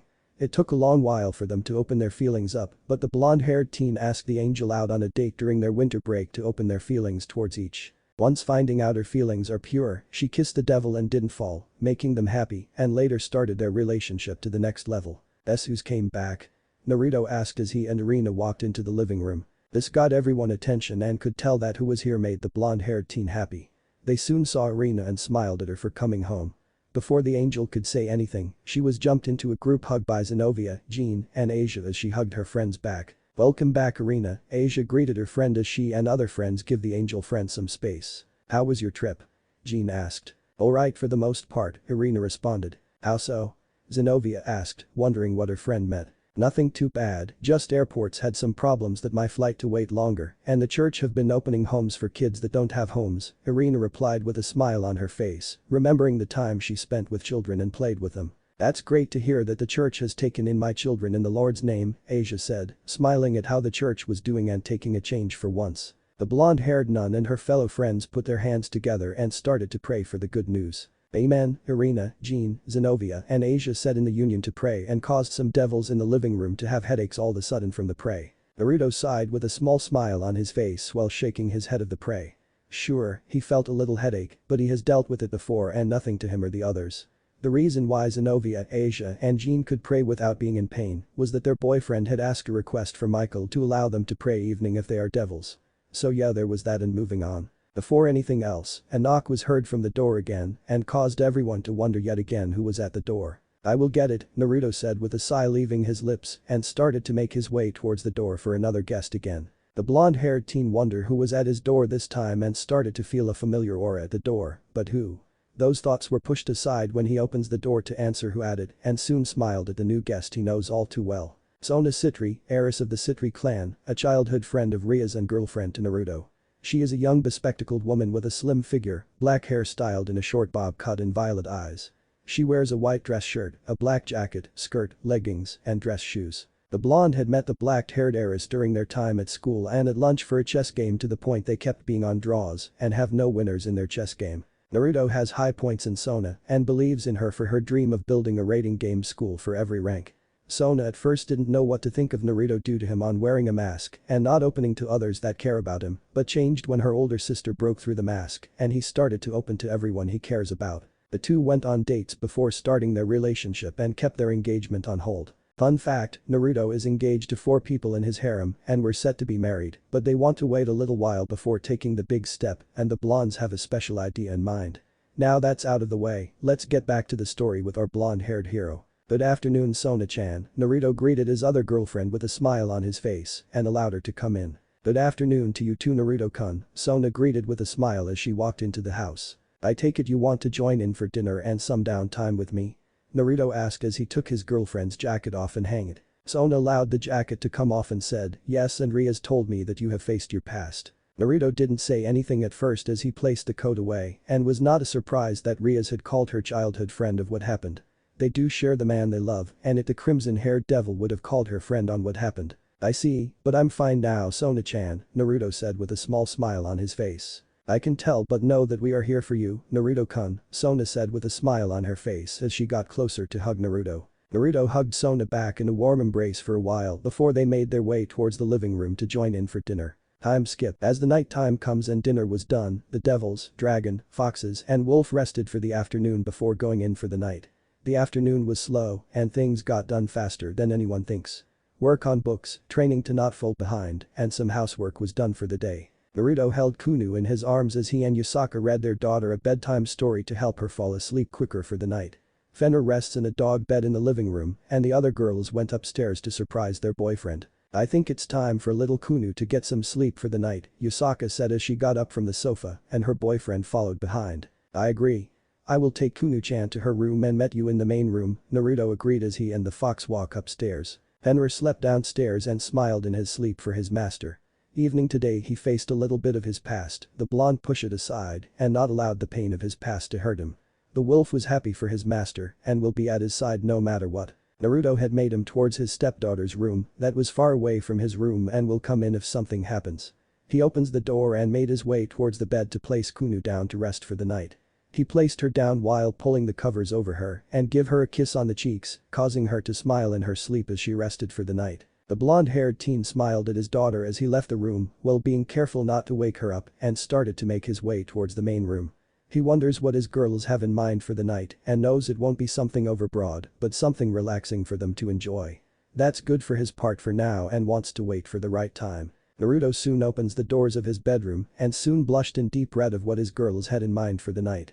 His girls were wearing bras and panties with log stocking with garter belts and the blonde-haired teen was lost for words. Rias wore red with purple, Akeno wore dark purple, Kuroka wore white, Yasaka wore yellow, Graia wore silver, Sona wore black, Asia wore green, Xenovia wore blue with green, Irina wore white, Rossweisse wore white with blue, Coriana wore light purple, Tiamat wore sky blue, Valerie wore pink, Jean wore orange, Tsubasa wore dark blue.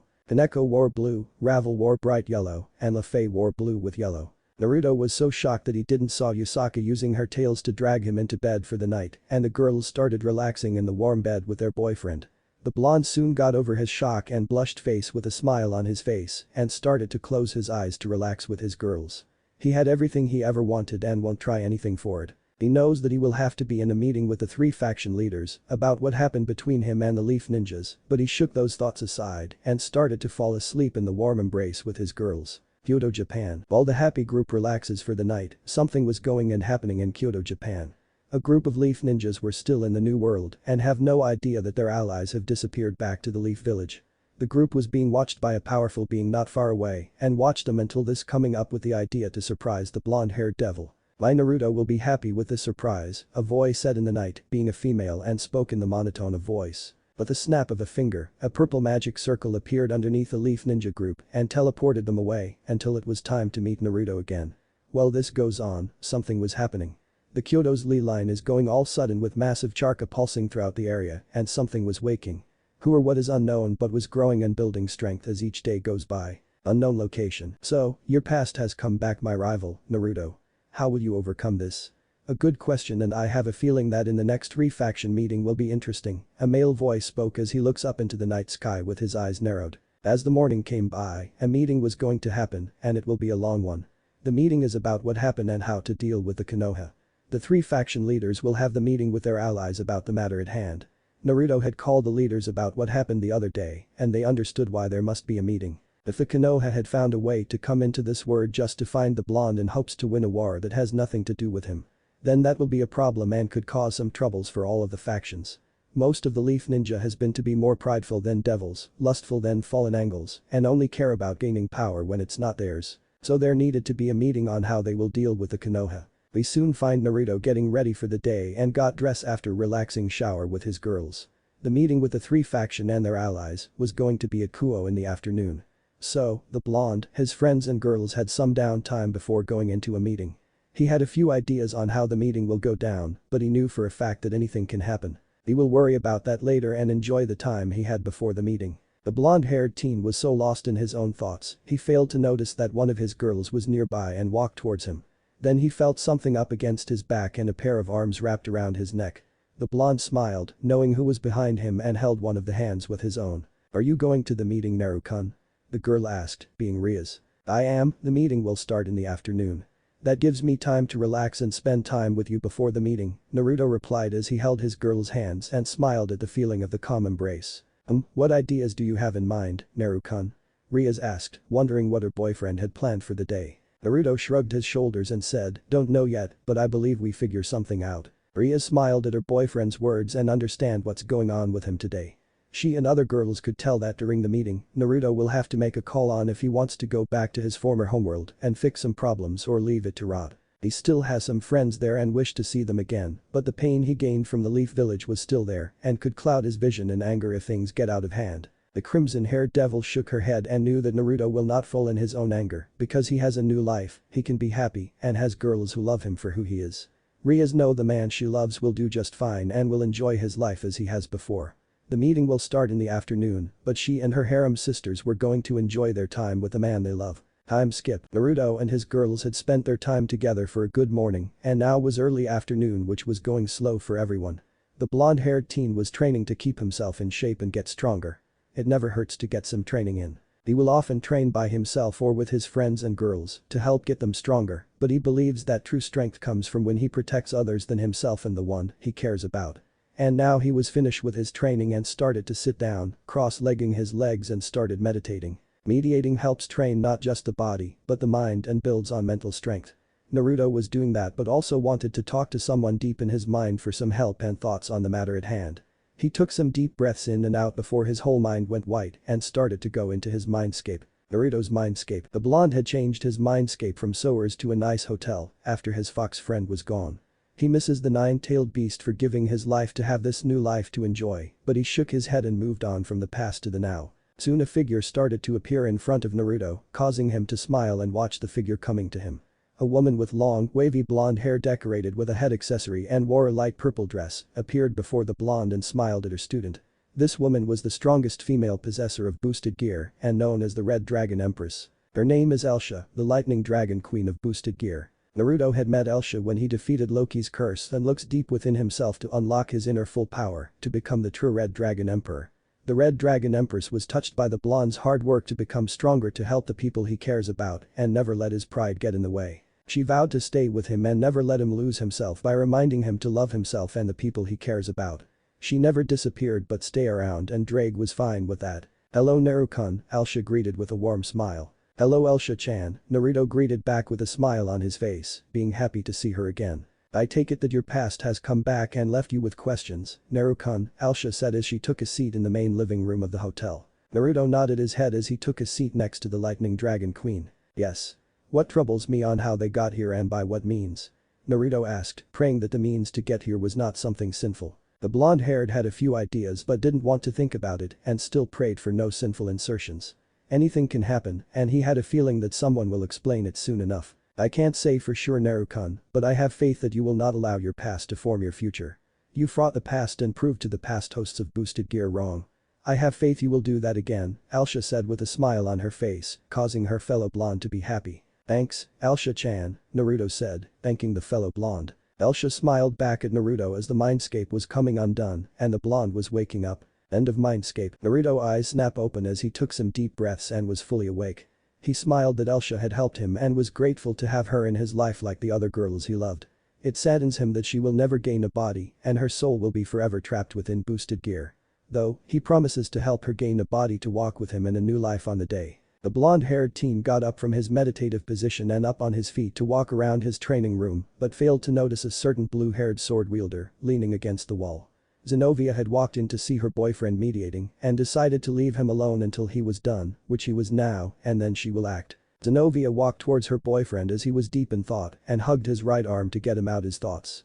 Naruto was out his thoughts when he saw his little blue bird hugging his arm and he hugged her back while putting his head on top of her as her head rests on his chest. Rias told me to find and remind you that the meeting will take place later in the afternoon like you planned, Xenovia informed. I see, Naruto said, understanding the meeting was set and what's ahead. Trouble? Xenovia asked, seeing her shared boyfriend in deep thought. Not as much, but yeah, little trouble, Xenovia-chan. I will have to make a call on whether or not I should help the place that is the source of my pain. It's an odd placement for me, Naruto answered honestly and had a feeling his answers will be the same no matter how long he thought over it. I see, but you should remember this, Naruto-kun. I and the rest of your girls will stay with you all the way, no matter what you do. You helped us through a lot, asking little in return, but you are happy in the end, and we are happy as well.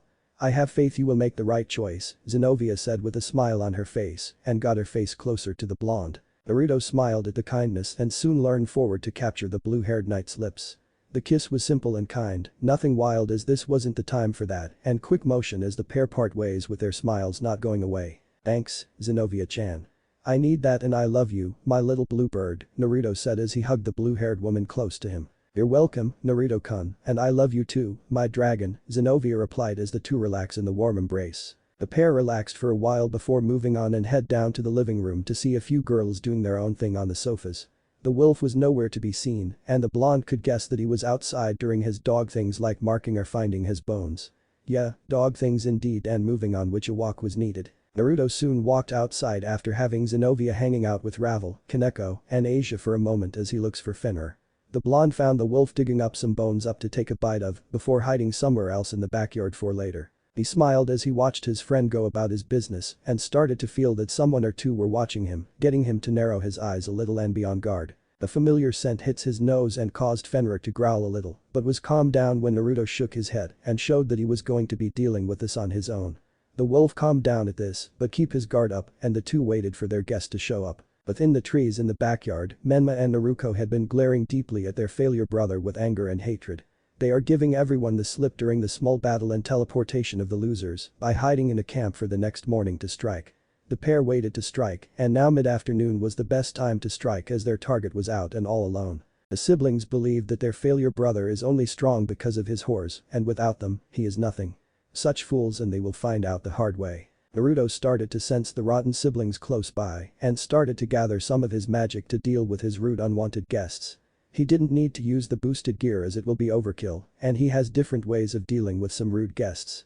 Time to start the party and send another message to that cursed village. Die, you bastard.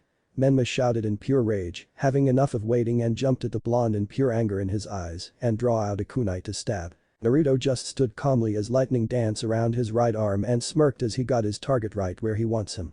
He reached outwards to grab the hand that was closing in on him and had his lightning stop the muscle in that said hand from working, cutting the nerves out and left the attacker wide open. It's rude to attack someone from behind and use toys like that, baka. And now a taste to things to come, fire dragon roar. Naruto roared, taking a deep breath before letting and launching a powerful flame blast like a flamethrower out of his mouth towards Menma. Menma screamed in bloody murder as he was burning alive and was let go of in order to roll around in ground to shake the flames off. It works but not good enough as the flames kept burning him. He was alive, yes, but will need a good medic if he will stay alive. Naruto was in shock of this brutality and was about to lose her lunch, but held herself together. She soon looked back at her target and saw that he was looking at her with a smirk on his face, causing the only daughter of the Yondaime Hokage to stop dead in her tracks and figured out what just happened. He had known and she was next as she saw yellow lightning coming out. Naruto appeared in front of Naruto within an instant with a lightning dance of his fists and shouted, "Lightning Dragon Iron Fist." Naruto screamed and groaned in pain as Naruto punched her in the stomach, causing the blood to cough up and was launched back into the ground. The young woman coughed in pain as the lightning sparked and groaned as she wasn't going to move for a while. Little did Menma and Naruto know is that Naruto did more damage than they thought. Before a word could be spoken, a purple magic circle soon teleported the two away and out of this world before Naruto's eyes. The blonde now knew who used that magic circle and wonder what her game is. "I wonder what's your game, office. But I had a feeling you will show me soon and it will at the meeting. I can worry about that and her when the time comes. At least I don't have to worry about those people anymore for the time being, and I can't wait to see their faces at what I've done to the pride of their village," Naruto thought with a smirk on his face and soon patted Fenrir on the head to relax him. The Red Dragon Emperor has some time before the meeting and he had a feeling that it will be interesting. Leaf Village. What was once a proud village was now a shameful place to live in, which is a story for another time as we look at the village's Hokage. Minato Namikaze was not having a good day and things were still going downhill for him. He had finished the meeting with the failed ninja team to get Naruto back from a new world, only to return after being handed a crushing defeat. The group was broken and fourth Hokage had nothing left. He was getting too worried for his children as Menma and Naruto had yet to return. The blonde-haired Hokage thought that his children will bring back the failure and it was the only way as Naruto must be the village's weapon to turn the tide of the war in their favor. Before Minato could say or do anything, a purple magic circle appeared before his eyes and showed the condition of his two children. Menma was burnt alive with little skin and clothes left while Naruto was groaning in pain. "Get in here and called in the medics. Now." Minato shouted in horror, ordering the ninjas to take his kids away. Short time skip. "I am sorry Hokage, we were able to save your children, but I'm afraid there's bad news," the head nurse said. Minato and Kushina were waiting in the hospital to hear their kids' health, only for their blood to run cold at being told there was some bad news. "What is it?" Kushina asked. The nurse sighed and started to read the news of the charts. Not only has Menma suffered deep burn marks that were caused by a powerful fire attack that has also caused some other things we can't handle, but he was also castrated. Naruto is fine for the most part, but is in deep pain and sadness that her ovaries and womb is fired by a powerful lightning attack. "I'm sorry, but they won't be able to have kids anymore." Kushina started to cry out in anguish, becoming a deep mess of what happened to her babies. They won't be able to have kids of their own, and the future of their bloodline was gone unless they could get Naruto back. Minato was furious that Naruto would have done this and ended his bloodline. He will make sure the brat will pay for this, and this wasn't the worst part. What will happen if the whole Leaf Village knows that the children of their beloved fourth Hokages are unable to have kids? It will be a dark day and there was more to come. When he thought that this couldn't be anything worse, it just did and there is more to come. Within the shadows of the village, a young man smirked evilly and saw the seeds being planted for him. He now must wait in order to strike at the dragon and everyone he held dear. But he can wait for his revenge against the Red Dragon Emperor for what he has done to the old Satan faction and ruining the plans for New World Order. So, revenge can wait as everything was coming together. The sun sets down for the night come as Naruto walks towards where the three faction leaders and their allies are to have their meeting about Konoha and the trouble that may or not come. Anything can happen and the blonde hopes for something good can go by, but again, anything can happen. Naruto was at Kuo Academy and walked towards the Orc, or also known as the Occult Reacre Club building. The club was a cover-up, like other student clubs, for devils and their peerage's members, such as Rias, Sona, and Naruto himself, for example. The good fact is that this building held a good number of meetings between three factions of several times before some other factions join into Team DxD. Good times, very good time. And now with the blondes girls and Wolf coming, the meeting will start soon enough as they enter the building. Naruto and his girlfriends were now in the meeting room, waiting for the other members of each faction, and the wait wasn't long as they all came in by teleportation circles. The first was the Devil faction as 4 members came from the circles as they were Surzich's Lucifer and his wife Queen Mikoto Lucifer Niachiha, Seraphol Leviathan and her queen Ingvild Leviathan. Ingvild Leviathan is a descendant of the original Leviathan as she has long purple hair and orange eyes as she appears as her late teens as her figure was the same as Rossweisse as her dress was something else. She wears a white noble dress, wiki for better looks. Naruto and the others found her being chased by members of the old Satan faction and rescued her. When she thanks them and told them who she is, this shocked the group, well, instead of Naruto as he was pissed at the old faction for treating their younger generations like tools. They call both Surzich's and Seraphol about this and want to happen. The two weren't pleased of the news they heard, and Seraphil decided to make her as her queen, to fix the bad blood and train her in her ice magic. They are good friends and later to their surprise, she's the possessor of the Longinus narrate Kiri. Both Naruto and Ingvild got along with each other as she laughs at some of his pranks, saddened on how his old home treated him, mad at his former parents, and later they became a couple. The second that came was the leader of the fallen faction led by Azazel and his best friend Barakiel, who is Akeno's father, but they weren't alone. Rainer, Kalwerner and Middlet were there and happened to know the blonde very well.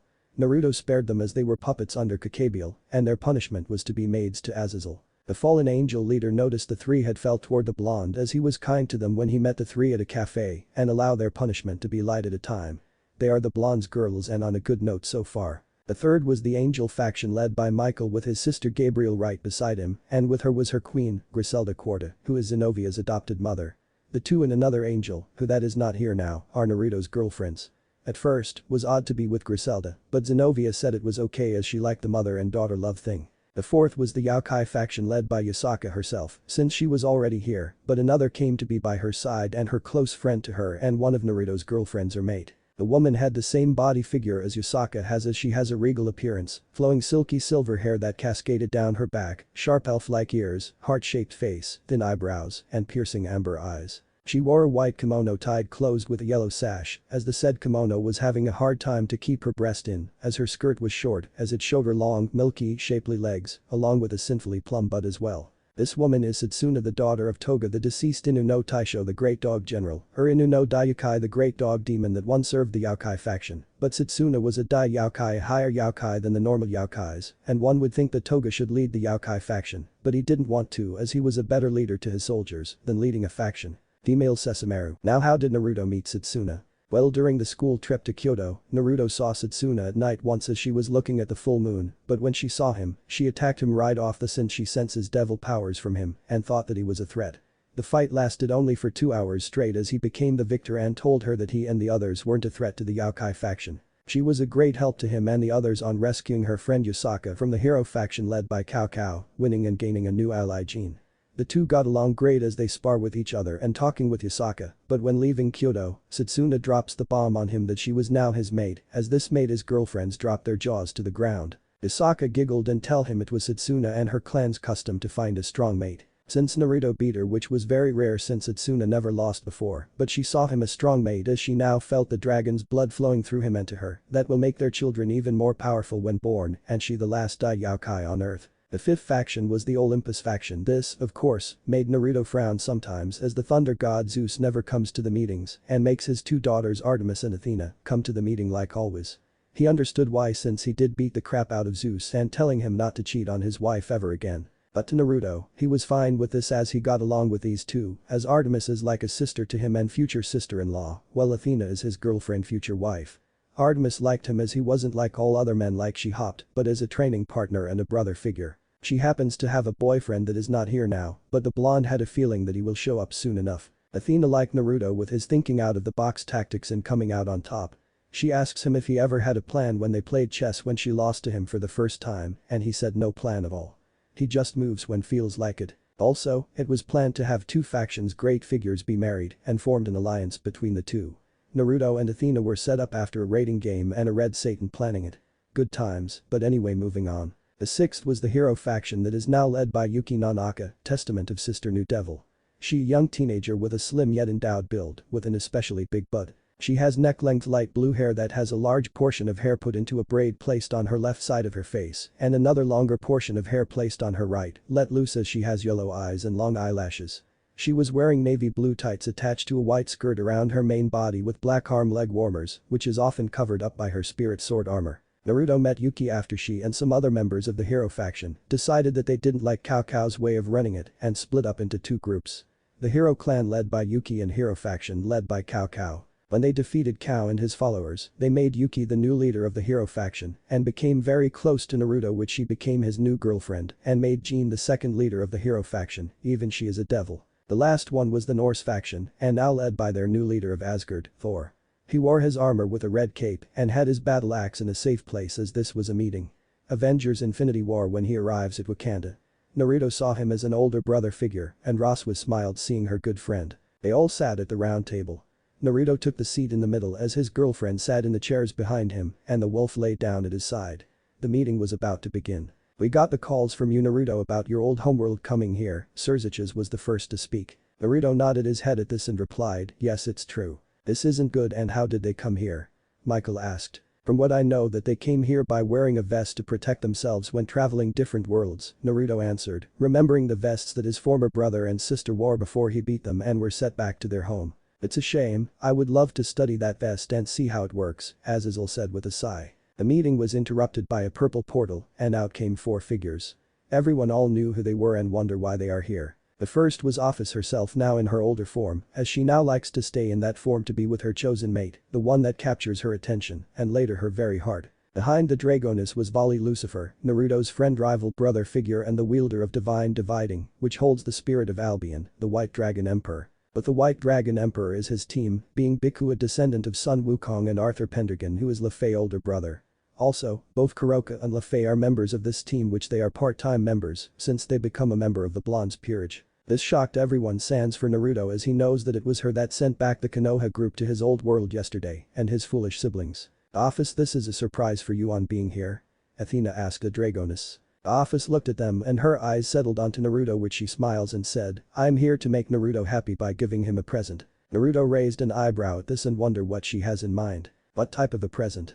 he asked. Office decided to open her portal in the air, allowing 7 figures drop down to the ground.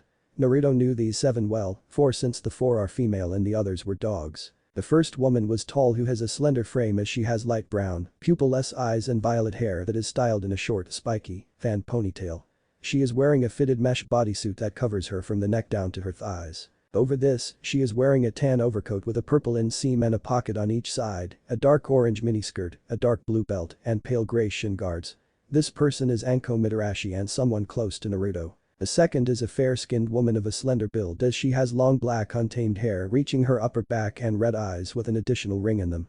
She was wearing makeup consisting of red lipstick and purple eyeshadow. Her outfit is a red mesh armor blouse with only the right sleeve visible and the broad material which resembles bandages with a pattern on it like those of rose thorns.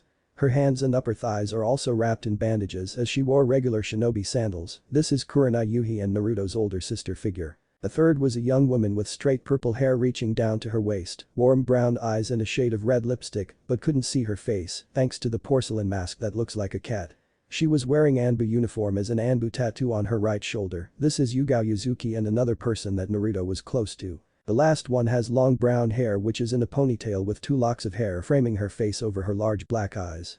She is wearing a light shade of lipstick and has traditional fang-like tattoos of the Inyazuka clan on both of her cheeks, in addition, a tattoo on her upper right arm that resembles a flower. Her outfit was a Konoha flak jacket that is unzipped exposing her cleavage and a pair of form-fitting shorts cut just above the knee and wore regular shinobi sandals. This is Hana Inyazuka, and with her were the Himaru triplets by the name Tsukumaru, Hinmaru and Jibakumaru. Yes, they are female. Naruto got up and was moving toward them, but he was tackled by the triplets and the 3 dogs were starting to lick him as they were happy to see him again. The scene brought smiles on the faces of the others, but Fenrir, who decided to bark, making the triplets, looked at the wolf and backed off as they bowed their heads submissive to him. Naruto got up and looked at the group. "It's good to see you 4. Naruto's smile turned into a small smile, but he noticed that Izumi was missing, though. Her and I walked up to hug Naruto and, "It's nice to see you as well, Naruto, and I'm glad that you have a happy life." The 2 ended the hug and Naruto looked at the others. Anko broke the silence. "Hey Brad, it's been a while." "Yeah, it has, Anko. How about the rest of you been?" Naruto asked. "We've been good, Naruto," Hana stated. "I can see that Kurenai was right about you having a good life when she saw you and told us," Yuga said. Naruto gestures them to sit down. This was his chance to get answers and maybe they get their best for study. "So, what's been happening in Konoha when I was gone?" Naruto asked, being of questions in mind. Yugao sighed and answered, "Not good. When word got out of your banishment, Gaara was the first to cut the new alliances made with the village. Then Wave was the second one to cut ties, and Koyuki from Spring cut their alliance as well. Hell, she was there one time to give Minato and everyone a piece of her mind, cursing up a storm and ripping the Icha Icha script that she was about to star in. She later denied them the new Charka armor without the flaws as well." Naruto laughs a little at the village's luck and was far after what they have done to him. "I bet the Danzo was pissed when the village wasn't getting the armor," Naruto said. "He was, since I was in the shadows and saw him gripping his cane tightly, but it got worse as the fire daimyo marched in the meeting room and was pissed as they made him a fool. He found out that they have been faking the reports on mission, giving your spoiled brats of a sibling the credit and not you. The loss of the alliance and other villages that want nothing from them, so he cut the village funding by 60%, Yuga replied. I see the Konoha has fallen even more after I was sent away, Mikoto stated, getting Anko, Hana, Kurenai and Yuga to notice her. They saw Mikoto and were total shock on seeing her. She saw their look and giggled before speaking. Naruto gave the same look as well when he saw me, and yes, I was brought here in this world by Office 10 years ago. Naruto chuckled at the memory and was one of his shocking moments. Hey, do you have one of those vests that protect you from coming here? The blonde asked, wanting to see the vest for himself. Hana took off the vest that she had won over her other vest and give it to Naruto. He thanked her before looking and noticed something on the vest collar. The blonde recognized it and leaked out Kai, making everyone look at him at his sudden energy coming out. Something wrong, Naruto? Tora asked. Yeah, this vest has my clan symbol on it. That old monkey bastard stole some of my clan's belongings. Naruto growled in anger. That man takes things that aren't his, Athena stated, anger as well of someone taking others' work. Naruto calms down as he gave the vest to Azazel, and Naruto sat down to think a few things. Kurenai remembers something and spoke, Naruto, there's something I need to tell you, is that Izumi is dying by an incurable disease. What? Mikoto shouted with tears out of her eyes as her daughter was dying. Who told you this? Naruto asked. Tsunade was the one to find it in a hidden folder. She found out about Izumi and her disease, which she may have a few months, maybe a year to live, Kurenai replied. Naruto sighed at this, and his brain was going a mile a minute. He wanted to test something out on Anko since he has gotten his evil pieces. The blonde summoned his peerage pieces, being a pawn piece. I want to test something out. I want to ask you, Anko, do you want to be free from your curse? Naruto asked, showing the pawn piece and something he wanted to do since finding out about the curse mark. Anko grabbed her neck where her curse mark is and looked at Naruto in surprise. She wanted to do anything to get rid of the curse mark, the damn mark that ruined her life, and the bastard give her. And how are you going to do that, Naruto? Anko asked. Naruto showed her the pawn piece and answered, this piece is an evil piece. It allows me to reincarnate anyone into a devil. So, they are servants to the said leader? Anko asked. No, I don't treat them as servant. I and a few others treat them like family, while others treat them like other things. Naruto replied. Anko was thinking a lot, and ever since she wanted this mark gone. She was tired of its people calling her snake slut, snake whore or any other thing they can think of. Do it, she said as Naruto looked at her and spoke again, I'm tired of it, all the name calling and people talking behind my back. Very well then, Anko. Lie down on your back and we can get started, the blonde said. Anko did as she was told to do as Naruto knelt beside her as his pawn piece started to glow red and the piece merged in with Anko.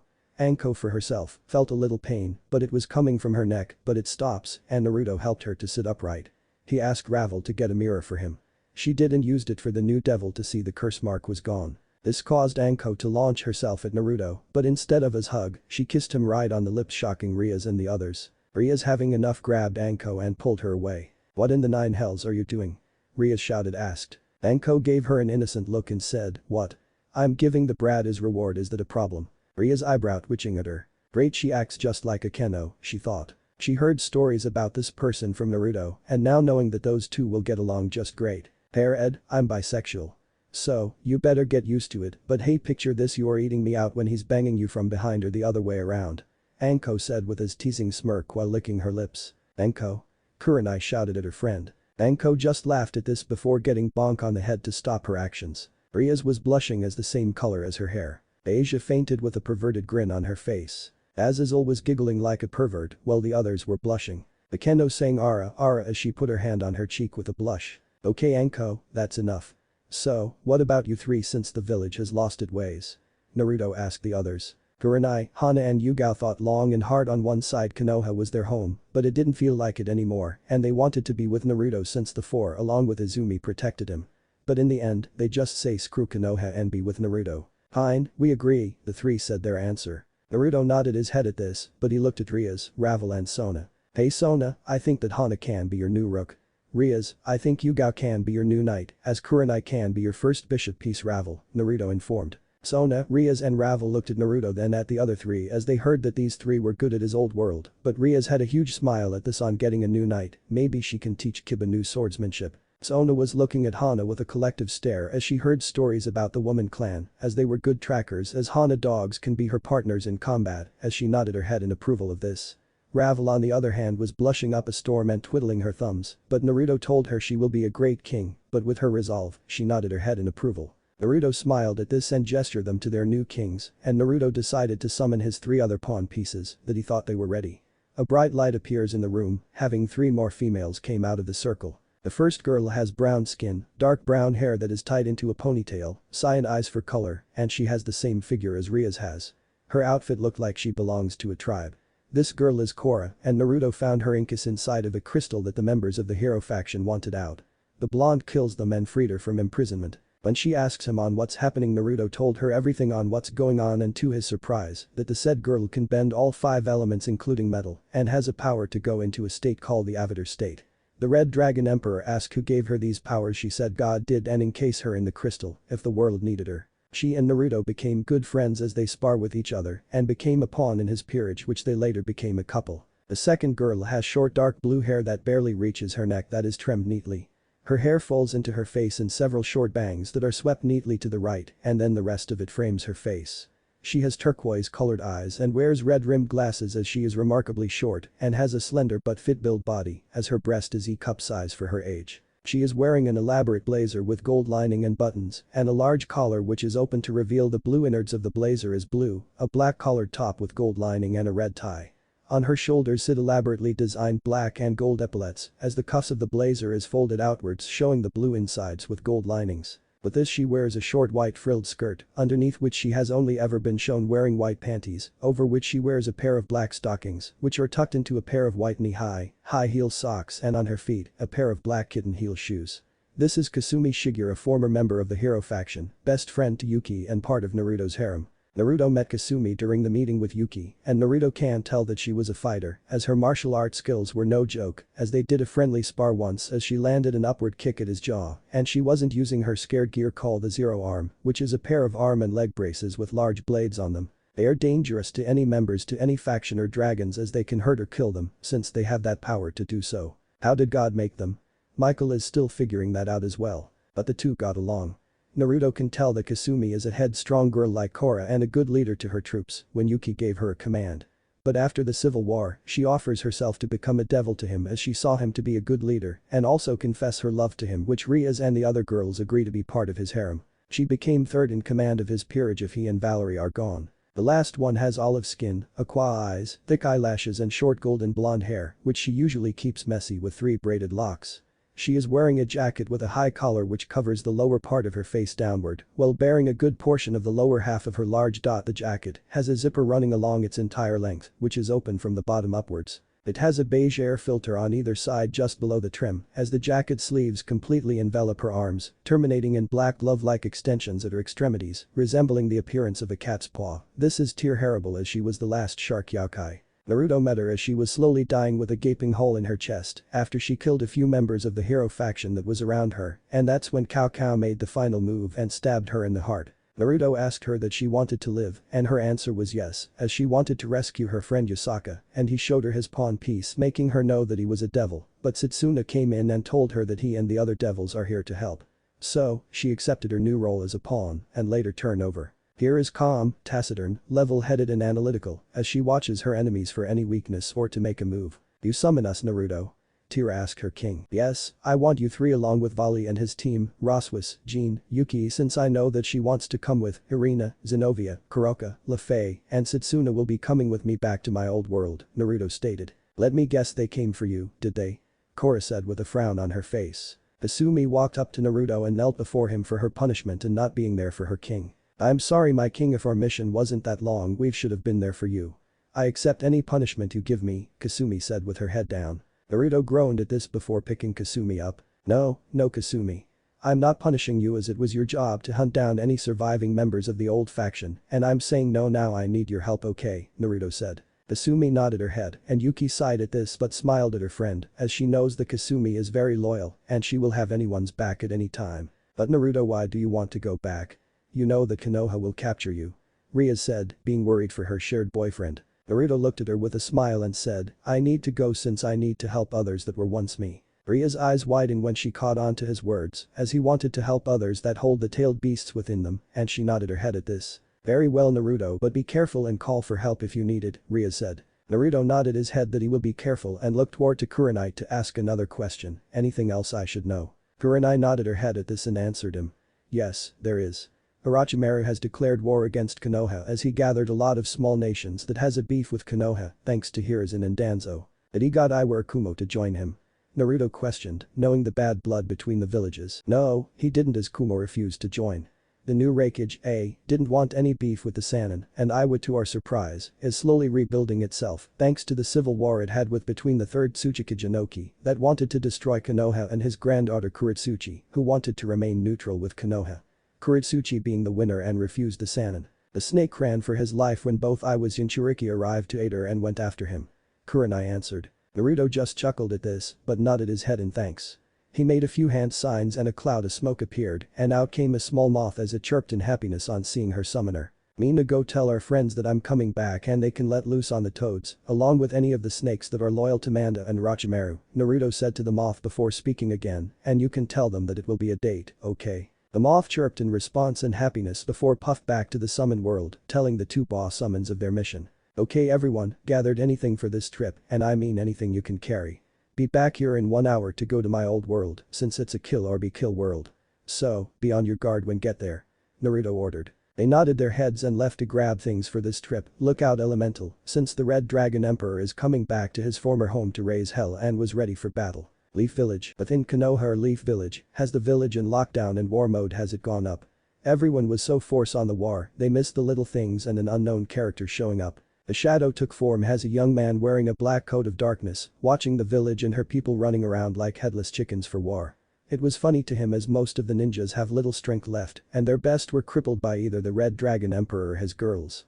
He saw this as a chance to make prototype army for the old Satan factions come back and revenge. It is time, the young man spoke before throwing his coat into the air which soon disappeared into dust of energy and showed his looks before all. He had golden blonde hair that was spiked upwards and his green eyes are filled with mystery. Let the games start, the young man said with a smirk on his face and had a lot of work to do. This is going to get interesting. Living room, Naruto along with his peerage Vali's team, Satsuna, Irina and Fenrir are ready to go to his old homeworld. His peerage is well ready for anything and if they try something against Naruto to force him since they can take them on.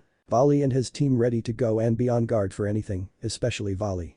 He's excited to see his brother figure home and hope to find powerful opponents. Is everyone ready? Naruto asked, getting them to nod in answer. Rias along with her peerage, Sona, the leaders of the 3 factions, Mikoto, Yasaka and Kuno, are there to see them go. The girls couldn't help but worry because Naruto is going back to his own world where he suffered so much and lost everything.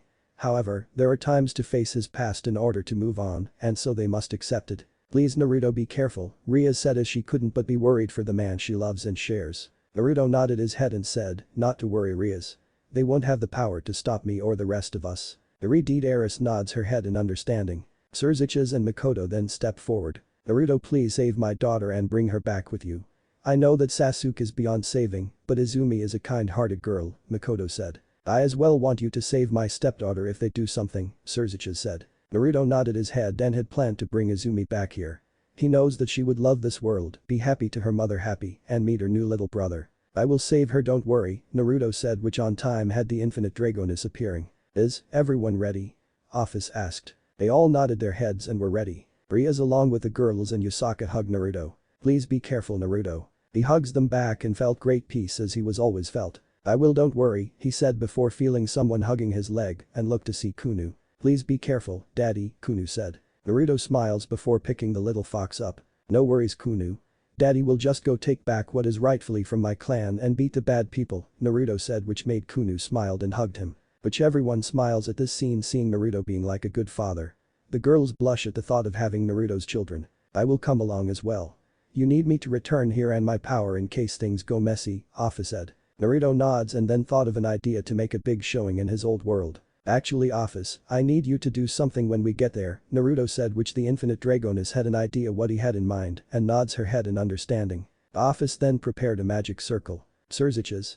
Good luck all of you, Surzich said, wishing them good luck on this new journey. I pray for your success, Michiel prayed to the group which good thing that it didn't hurt the devils in the room from his prey. Go and show them the power of supernatural beings, Azazel said with a smirk. They all nod. Office snapped her fingers, using the magic circle to activate and teleport away within a flash of light. Elemental Nation's world. Konoha, council chamber. Everyone is in an argument about what happened to the squad to retrieve Naruto a failure. On top of them, all is that the two children of Minato and Kushina can't have children of their own, which makes things very much worse. Minato and Kushina are still in great sadness for what happened to their two children, but the council bickering makes things worse. Lord Fourth, we must do something to get that brat back, our enemies are preparing any moment, a fate civilian said. Indeed, he's the only one of your bloodline and can have children, so we must send a team after him, a merchant civilian said. Minato thinks of something from what he was told and said, look, I know that we need Naruto back, but what Jiraiya reports to me where he is something out of our league. This caught their attention.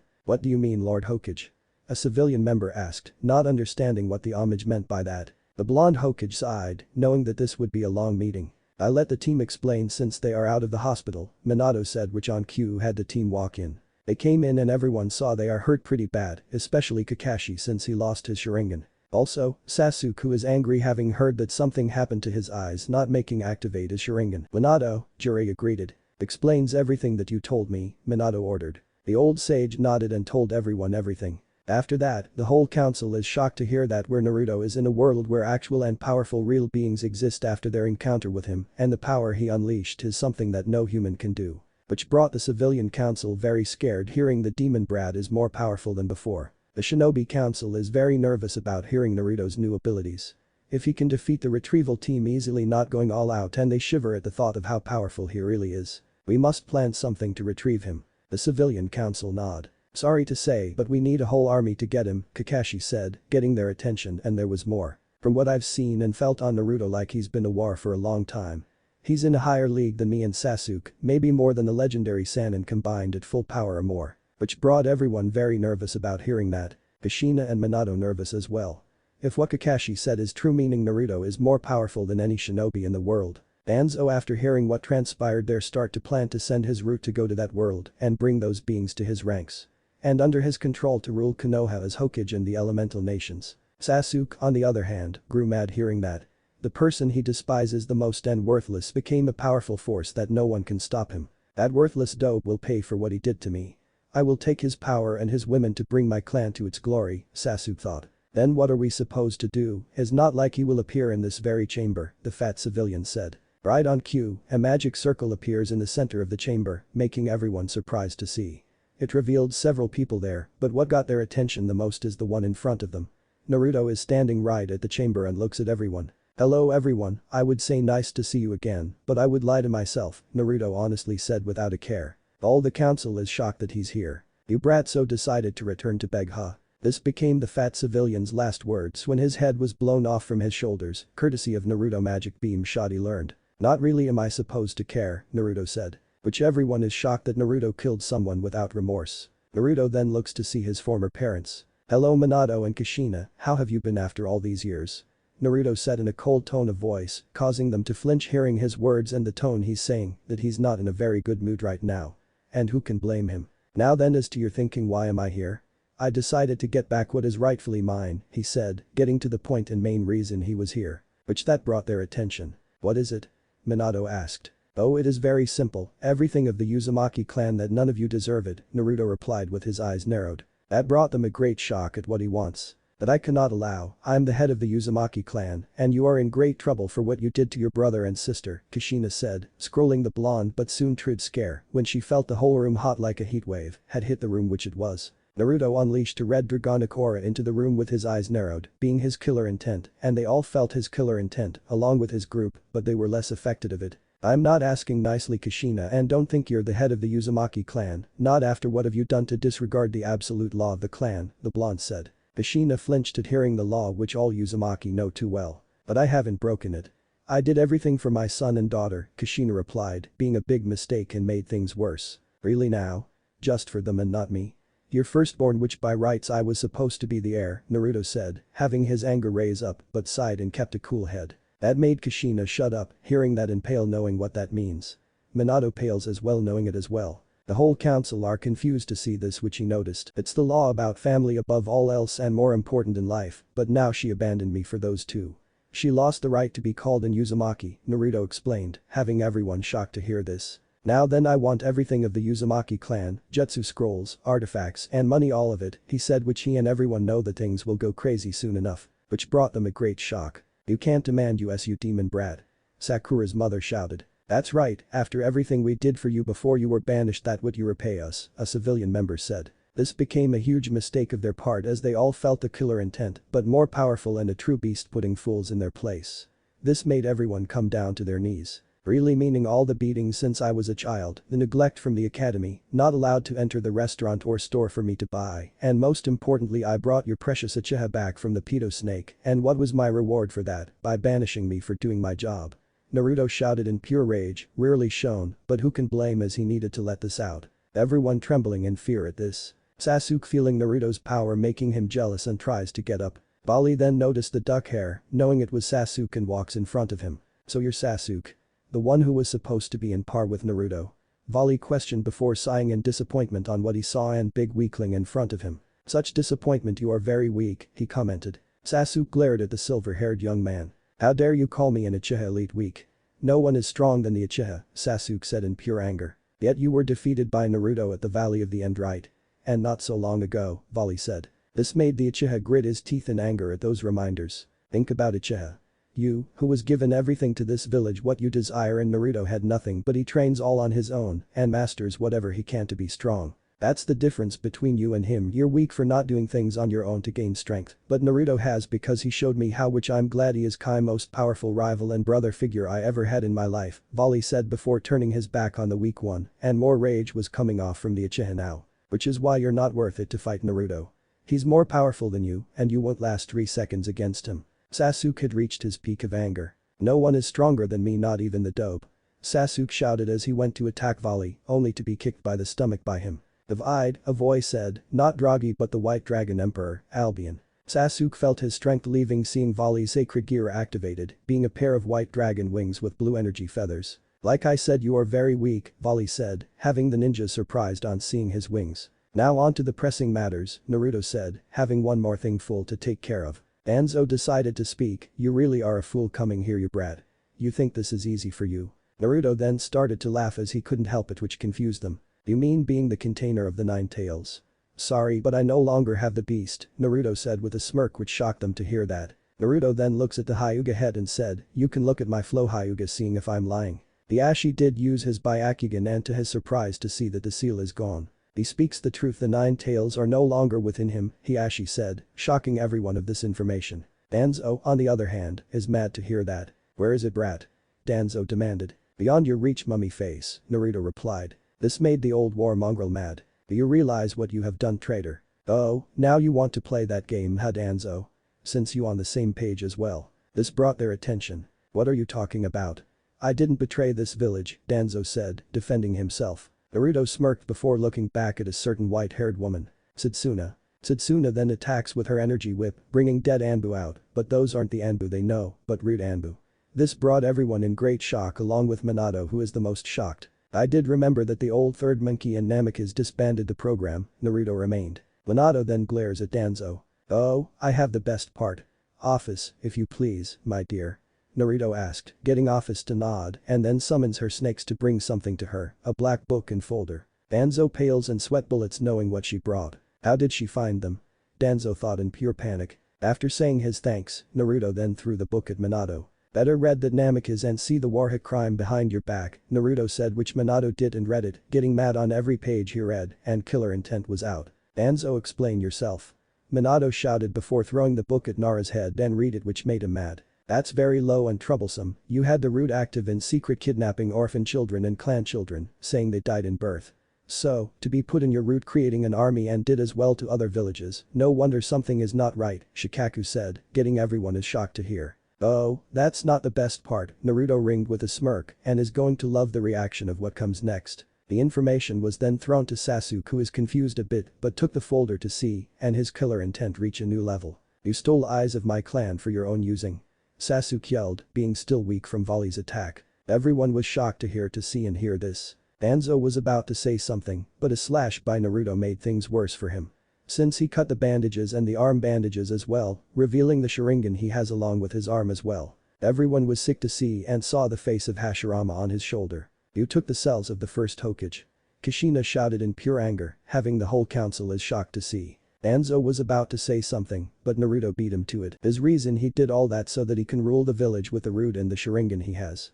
He then wants to conquer the whole elemental nations for himself, not for the village, Naruto informed, getting the Warhawk to glare at him for ruining his plans. You brat, all I did is for the village, you were supposed to bait personal weapon and overthrow this fool and make the entire world bow to me. Naruto just laughed as this was panic and no near the enemies he faced. This was a child's play. Not gonna happen. And as for your group? Well, let's just say Office took care of that the moment we arrived here, meaning your ambition ends here, Naruto said as he patted Office's head much to her enjoyment and felt warmth. The war mongrel glares at Naruto and went to attack him. Damn you brat. Danzo roared. Naruto then grabbed a fool by the throat and placed a seal in him, having the chakra cancel out. Now I know you were planning using Izanagi to escape, but this seal cancels all your chakra, the blonde said, shocking the old fool. Naruto then summons his boosted gear and ready to attack, having a red sphere formed up. Hell, the old monkey, I said hi. Dragon shot. Dragon shot, the red sphere that forms into a beam of energy, goes straight to the Warhawk, breaking through the ceiling. The whole council saw his body being obliterated, leaving nothing but dust. Now do you understand your situation?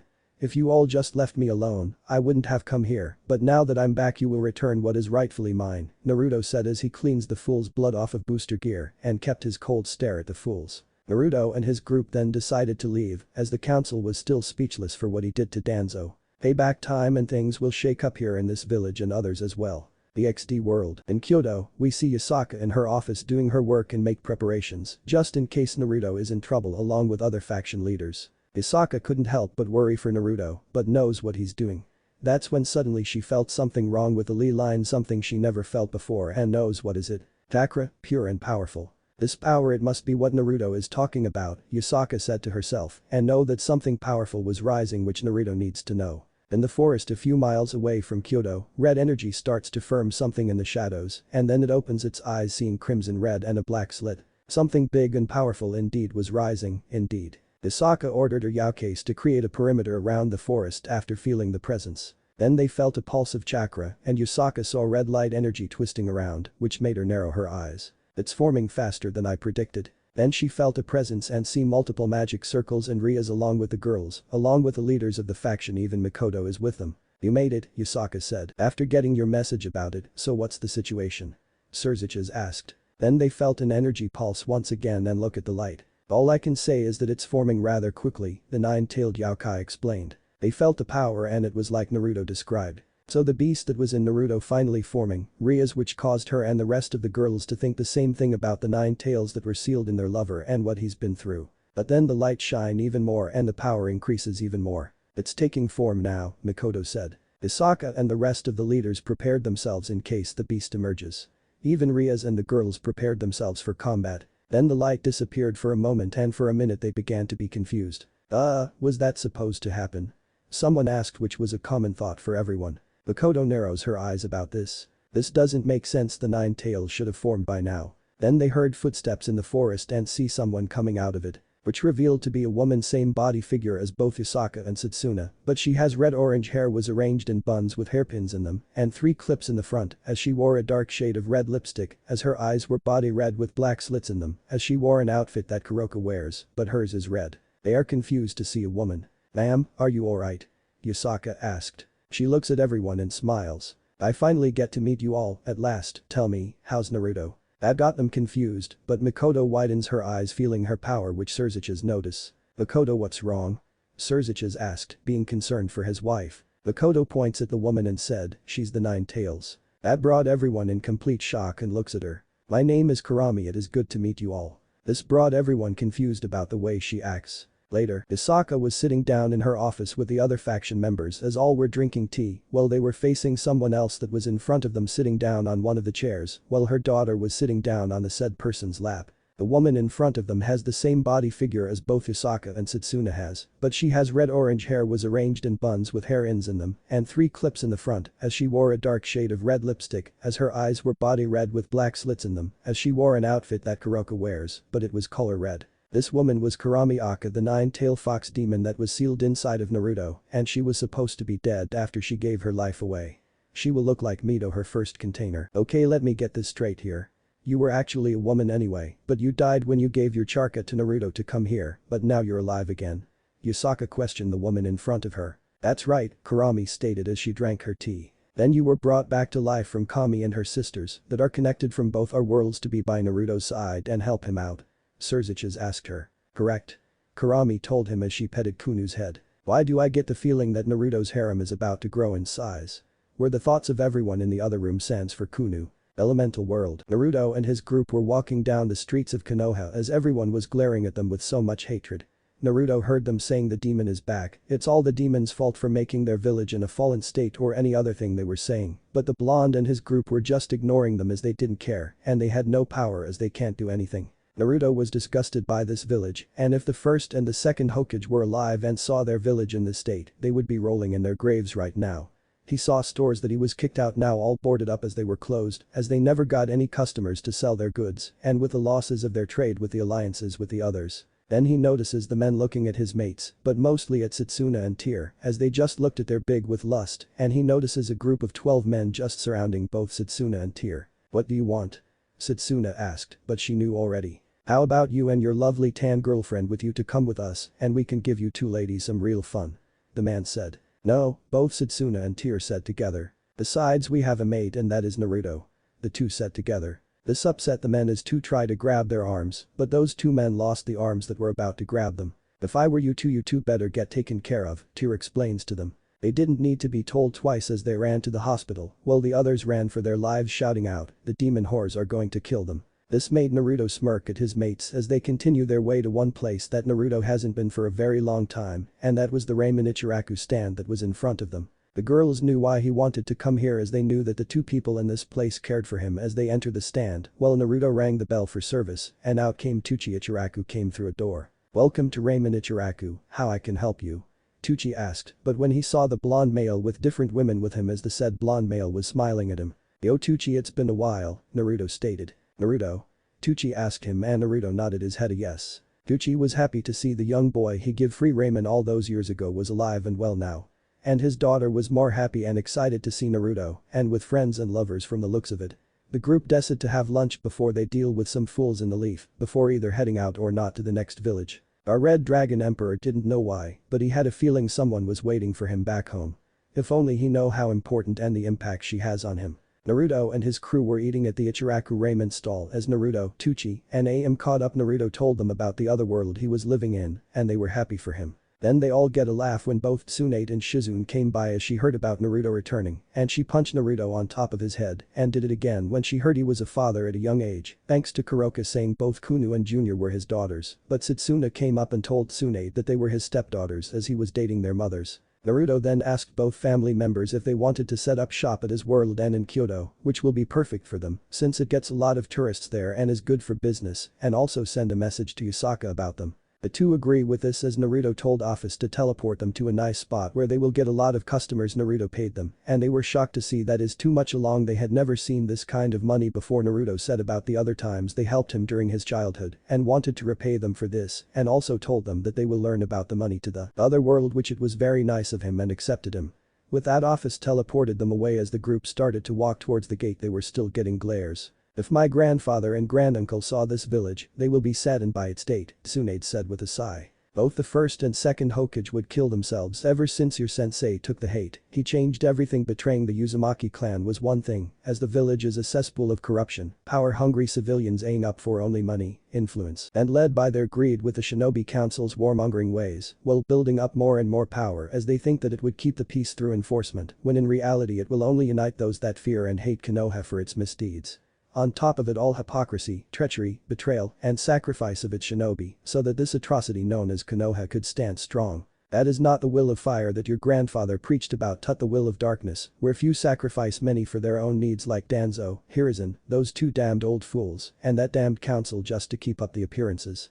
Naruto said. Both Tsunade and Shizune looked at Naruto in shock at what he said, like he was a lot of knowledge of what he said. It's like you know everything, Naruto, Shizune said as Tontonoink in agreement. The world we're living in still does it all the time, both the supernatural and humans, but the supernatural stop as we're all allies, but the humans still do it when some nation that is ruled by tyrants, Naruto said. I think every world in any universe act just like Konoha does, Tsunade said. Naruto was about to say something, but he was grabbed by his collar and saw a very piss-off Jiraiya. What did you do, brat? Jiraiya demanded. What are you talking about?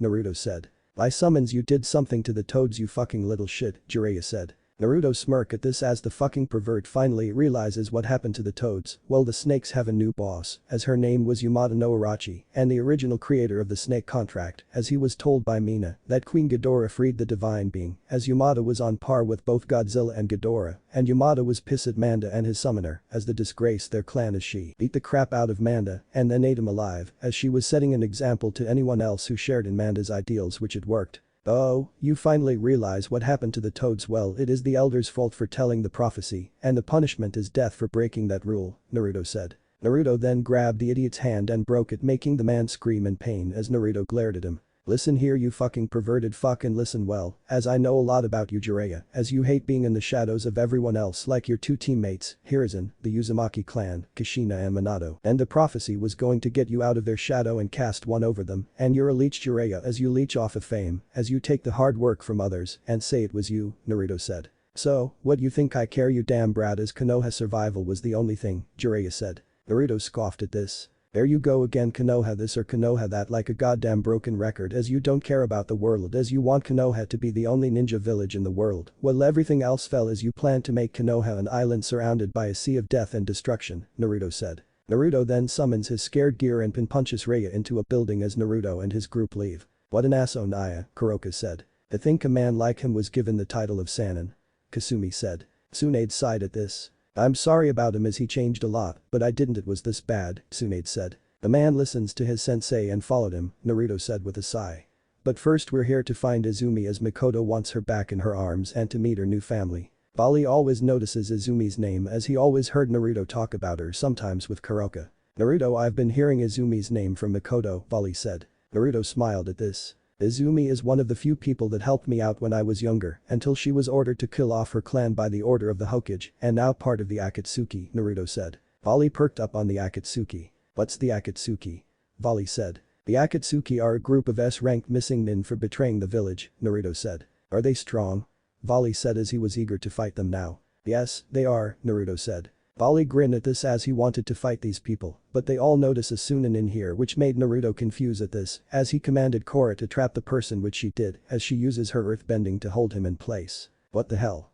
The nin said. Now this is a surprise, what's a Sunin nin doing here? I believe that Suna cut ties with Konoha and made an alliance with Iwa, so what are you doing here? Naruto said. This made the Sunin nin sweat at this, but caved in as he told everything, as there is a council member that is in Konoha's pocket who gave him an order to go to Konoha for help, as their Kazuki Gara was taken by the Akatsuki by the names of Dodara and Sasori. So, the Akatsuki made their move, as they must have found out that I've returned, but they don't know that I'm more powerful, smarter, and with a team, Naruto said. What's the plan, Naruto?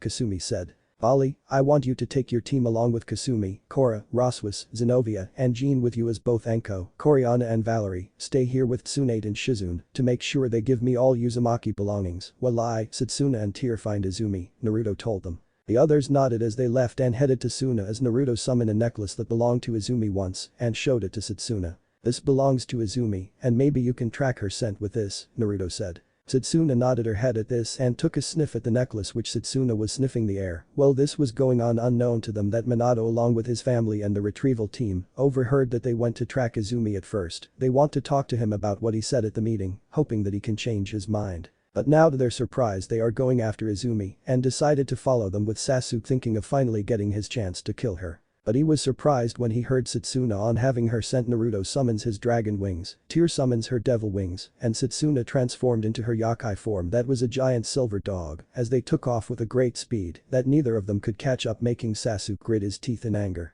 DxD World, Lucifer Mansion, we see Mikoto humming a tune as she was gardening, as she loves to garden, as her son Milika's Uchiha Gremory, as he has short crimson hair with black tips, as he has blue-green eyes. Mikoto smiles at her newest 10-year-old son, as he has a little bowl of sun, as he gave her a new breath of fresh air, as he looks up to Naruto like a big brother, and Naruto, herself, her husband, Yasaka and Gajiran, also tease Milika's about his two girlfriends Junior and Kuno, which he denies at all as they all laugh at their blushing faces. But right now, she sees her son being excited as he's going to meet his older half-sister, which put a smile on her face, as her son always asks her about Izumi, as she told him stories about Izumi. Someone is in a good mood, Mikoto said. Milika smiled at her mother. You bet I am, as I can't wait to meet big sis, Milika said. Mikoto giggled at this as the two went back to gardening until they are called by Naruto. Elemental world. Both Naruto and Tear were following Satsuna as they all came to a stop, and they were in front of an old big compound with the Uchiha symbol on the top of the door. Naruto looked at both Satsuna and Tear as they decided to walk into the compound as they came across the masked Uchiha that made Naruto's life a living hell and kiss him here, but Naruto must think that Izumi is somewhere else in the mansion.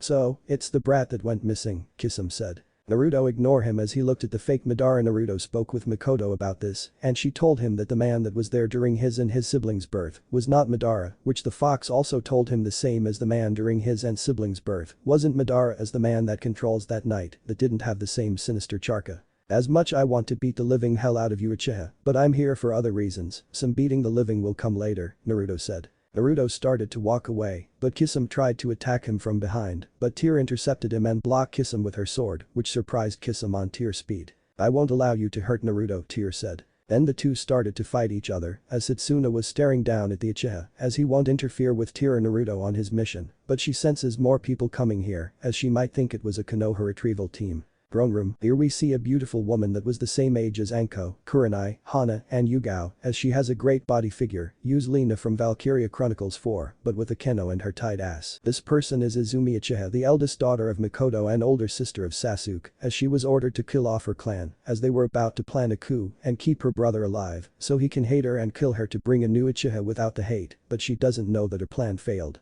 But there was one person she does miss, and that was Naruto. He was banished from the village from doing his job of bringing back her little brother, and then he disappears, making her sad for a bit as she, Anko, Hana, Kurenai, and Yugao were the only 5 that watch over him and the few people that didn't hate him. She did have a good relationship with Conan, which made the two happy a bit as there was another woman to talk to, as the two got close in other ways like in the bed. Even the two are actual bisexual women. Izumi coughs in her hands and notices the small drops of blood in her hand, making her sigh sadly as the disease is speeding up and killing her. Conan tries her best to help, and Izumi knows that even Tsunade's medical skills can heal her, but her thoughts were broken when the door opened as she looks up as her eyes widen on the person that was Naruto. Naruto, Izumi said in shock, but she blushes on handsome he became and much older than he should be, but her blush increases as he smiles at her, as she mentally curses that damn smile, as it will make any woman become a blushing mess. Hello Izumi, it's been a long time, Naruto said. The two stare at each other as they have much to talk about and a bright new future for Izumi to start anew for the Uchiha clan.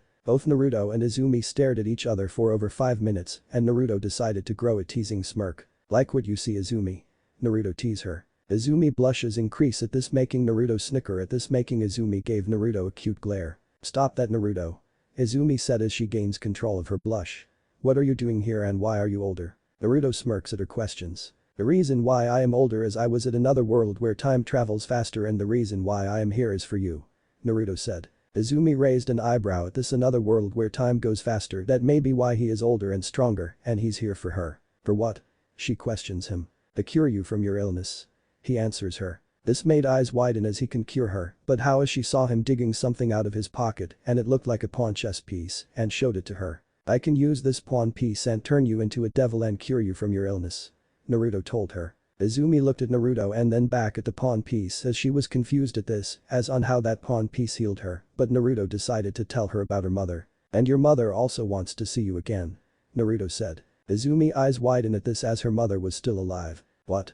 Izumi said. Outside of Uchiha compound, the battle rages on between Tear and Kisame, with Kisame on the losing side of the battle, as Tear wasn't breaking a sweat as she wasn't going all out. Meanwhile Satsuna watched the masked Uchiha with a critically eye as she knows that the man was figuring out different scenarios in his head as she ignores them, as it was a team consisted of Kushina Namikaze as team leader, with Mito Guy as second in command, as the team was Niji Hyuga, Shikamaru Nara, Choji Akimichi, both of Naruto former siblings and Sasuke Uchiha. Satsuna glances at the fight between Tear and Kisame as she saw how one-sided the fight was, which made her scoffed at, but her sense went off as someone was using chakra and tried to control her, which she acted as she used her speed and was now in front of the masked Uchiha, which surprised the man as he nearly dodged her swipe of her nails but ripped some of his cloak, which also shocked the others. If you are going to control me then stop wasting your chakra as those eyes don't work on me or any other yokai from my world.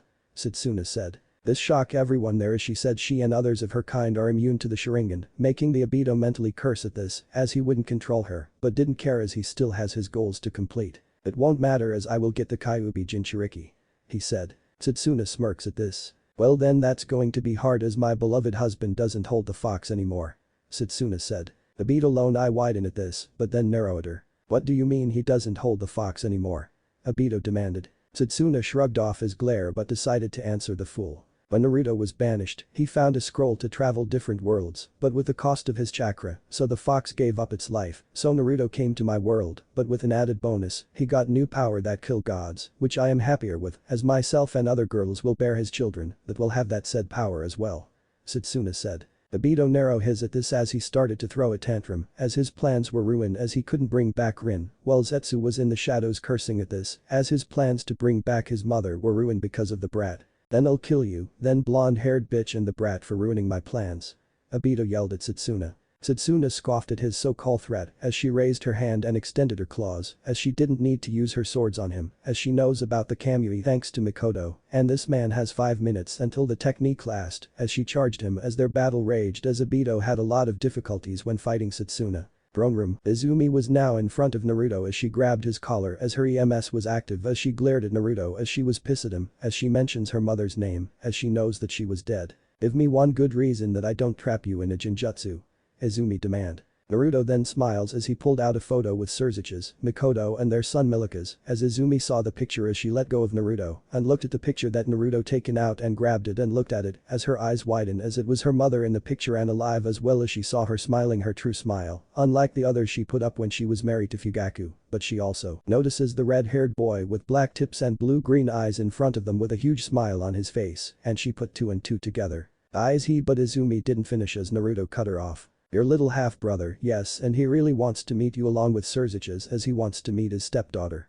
Naruto said. She looked at him then back at the picture. Your mother wants you back Izumi, she wants to see you again after 10 years of missing you and wants to hug you again, see your smile, and maybe on day see you get married and gave her some grandkids for her to spoil. Naruto said. Izumi blushed at the last part knowing her mother would say that part, but she looked at Naruto and saw the pawn piece as she was thinking everything in her head as she looked at Naruto as she sighs at this as she gave him an answer. Alright Naruto, I'll join your peerage. Izumi said. Naruto smirked at this as he put magic into his pawn as it glowed and pushed it in Izumi's chest as she glowed and said Uchiha Eris gasps as she felt the illness leaving her and she also a new power going through her body and when the light died down around her body as she took off her clothes as her outfit showed off her curves of her body as she felt something on her back as she looked behind her body and saw 2 devil wings and a devil tail. I have to get used to this. Izumi said as the wings and tail disappeared. Naruto chuckled at this as he wrapped his around her waist making Izumi blush as the two walked out of the throne room. Outside of the Uchiha compound, Obito was not having a good day as his cloak was torn up a little and it was 2 versus 1 as Tear killed Kisame and took his sword and she joined Satsuna in the fight. The Konoha group was in shock while Sasuke was glaring with anger as he was watching these 2 women fighting another Uchiha and the 2 were winning, but his anger vanished a little as he, the group, Satsuna, Tear and Obito, saw both Naruto and Izumi, which signaled them that Izumi was a devil as they stopped their fight and were now by them, but Naruto glared at the masked Uchiha. Consider yourself lucky fake Madara that I didn't kill you today, but mark my word I will, and it will be painful. Naruto said as he never breaks his promises. The 4 disappear under his clan symbol that was a whirlpool, and they disappeared in a bright light going to Konoha, making Obito seethed in anger, but he left while the Konoha group left the area to get back to Konoha fast. Konoha, Bali, his team along with the others, came back from rescuing Gaara and killed both Akatsuki members, as Temari was with them, as she wanted to thank Naruto for the help. They all noticed the whirlpool symbol on the ground and Naruto, Satsuna, Tear, and Izumi appear from it as the people around them notices Izumi the clan slayer of the Uchiha as Naruto looked at Office. Office, can you go back and get Mikoto, Sasuke and their son? Naruto said. Office nodded her head at this and left as when Naruto and his group was about to leave to head to Senju house, but a yellow flash appeared next to him making Naruto cursing as Kushina must have the flying thunder god technique on her and around the village. Then Office appears with Sasuke's, Mikoto and Milika's, and when the older generation saw Mikoto alive and well mostly Kushina as she was seeing her longtime friend again. Mikoto saw her daughter as she walked right up to her and gave her the biggest hug as the floodgates opened as Izumi was in tears as she hugged back, but that moment was kind of ruined thanks to Kushina. Mikoto, you're alive. I thought you were dead. Kushina said. Both Mikoto and Izumi stopped hugging each other as Mikoto glared at her former friend which Kushina flinched at her glare. Surprise Kushina.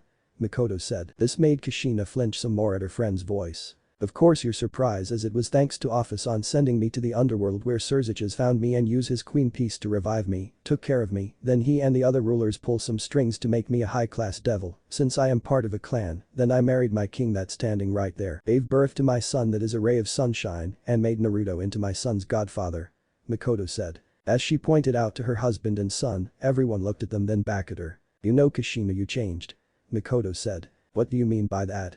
Kushina said in confusion. "After Naruto and the other two hell spawns were born, you listened to that fucking pervert about that damn prophecy, as you started to neglect your eldest son Naruto for those two brats. The people beats him and you did nothing because the Kushina I know would gut anyone that harm her family, cause the Kushina always tells me that family is important above all else, just like the Gremory family, as they follow that creed, as well as they treat their servants as family, but that Kushina I know died when the Nine Tails attacked that night," Makoto said. She went back to her daughter and saw the interaction with Surziches and then to Milika's as she laughed at as her son kept asking his older half-sister a lot of questions a mile a minute, which made Izumi sweat drop at her little half-brother motor mouth. But Izumi can't tell on how pure Milika's is, but that's when Sasuke snapped. "How dare you defile our blood with another person?"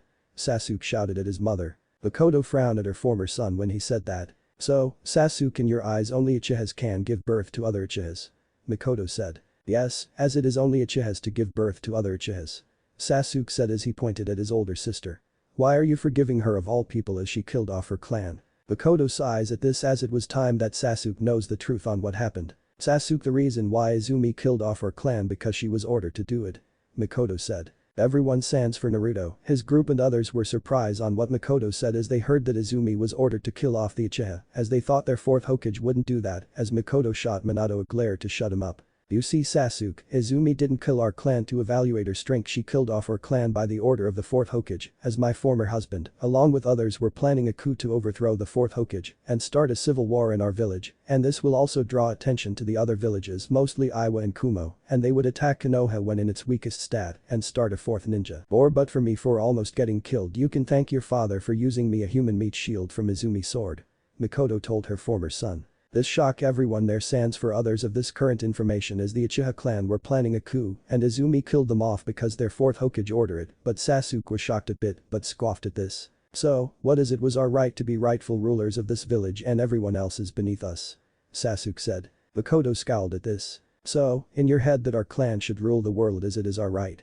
Makoto said. "Yes," Sasuke said. Izumi frowned at this as she was now cursing herself for not killing Sasuke that night when she had the chance, as he's acting just like Fugaku, as she saw an image of him behind Sasuke while she notices Milika's hiding behind her as she can tell he was frightened of Sasuke as she notices her stepdad Surziches was getting pissed. "And you're nothing to me now, woman, as you're just a slut that spread her leg and crapped out an abomination, and I will kill my bitch of a sister and I'll kill the Sasuke never finishes as he was vaporized by the pod by Surziches as he had a scowl on his face. "No one calls my son an abomination and my wife a slut," Surziches said. Surziches was a calm person but gets pissed off quickly if anyone talks about his wife and son, with it the group left with everyone giving a wide berth as they saw Surziches killed Sasuke like it was nothing. While the group was walking, no one notices both Satsuna and Tear had faint blushes on their faces as they must talk to Rias and the other girls about having sex with Naruto as the two were going into heat and they needed to mate with Naruto.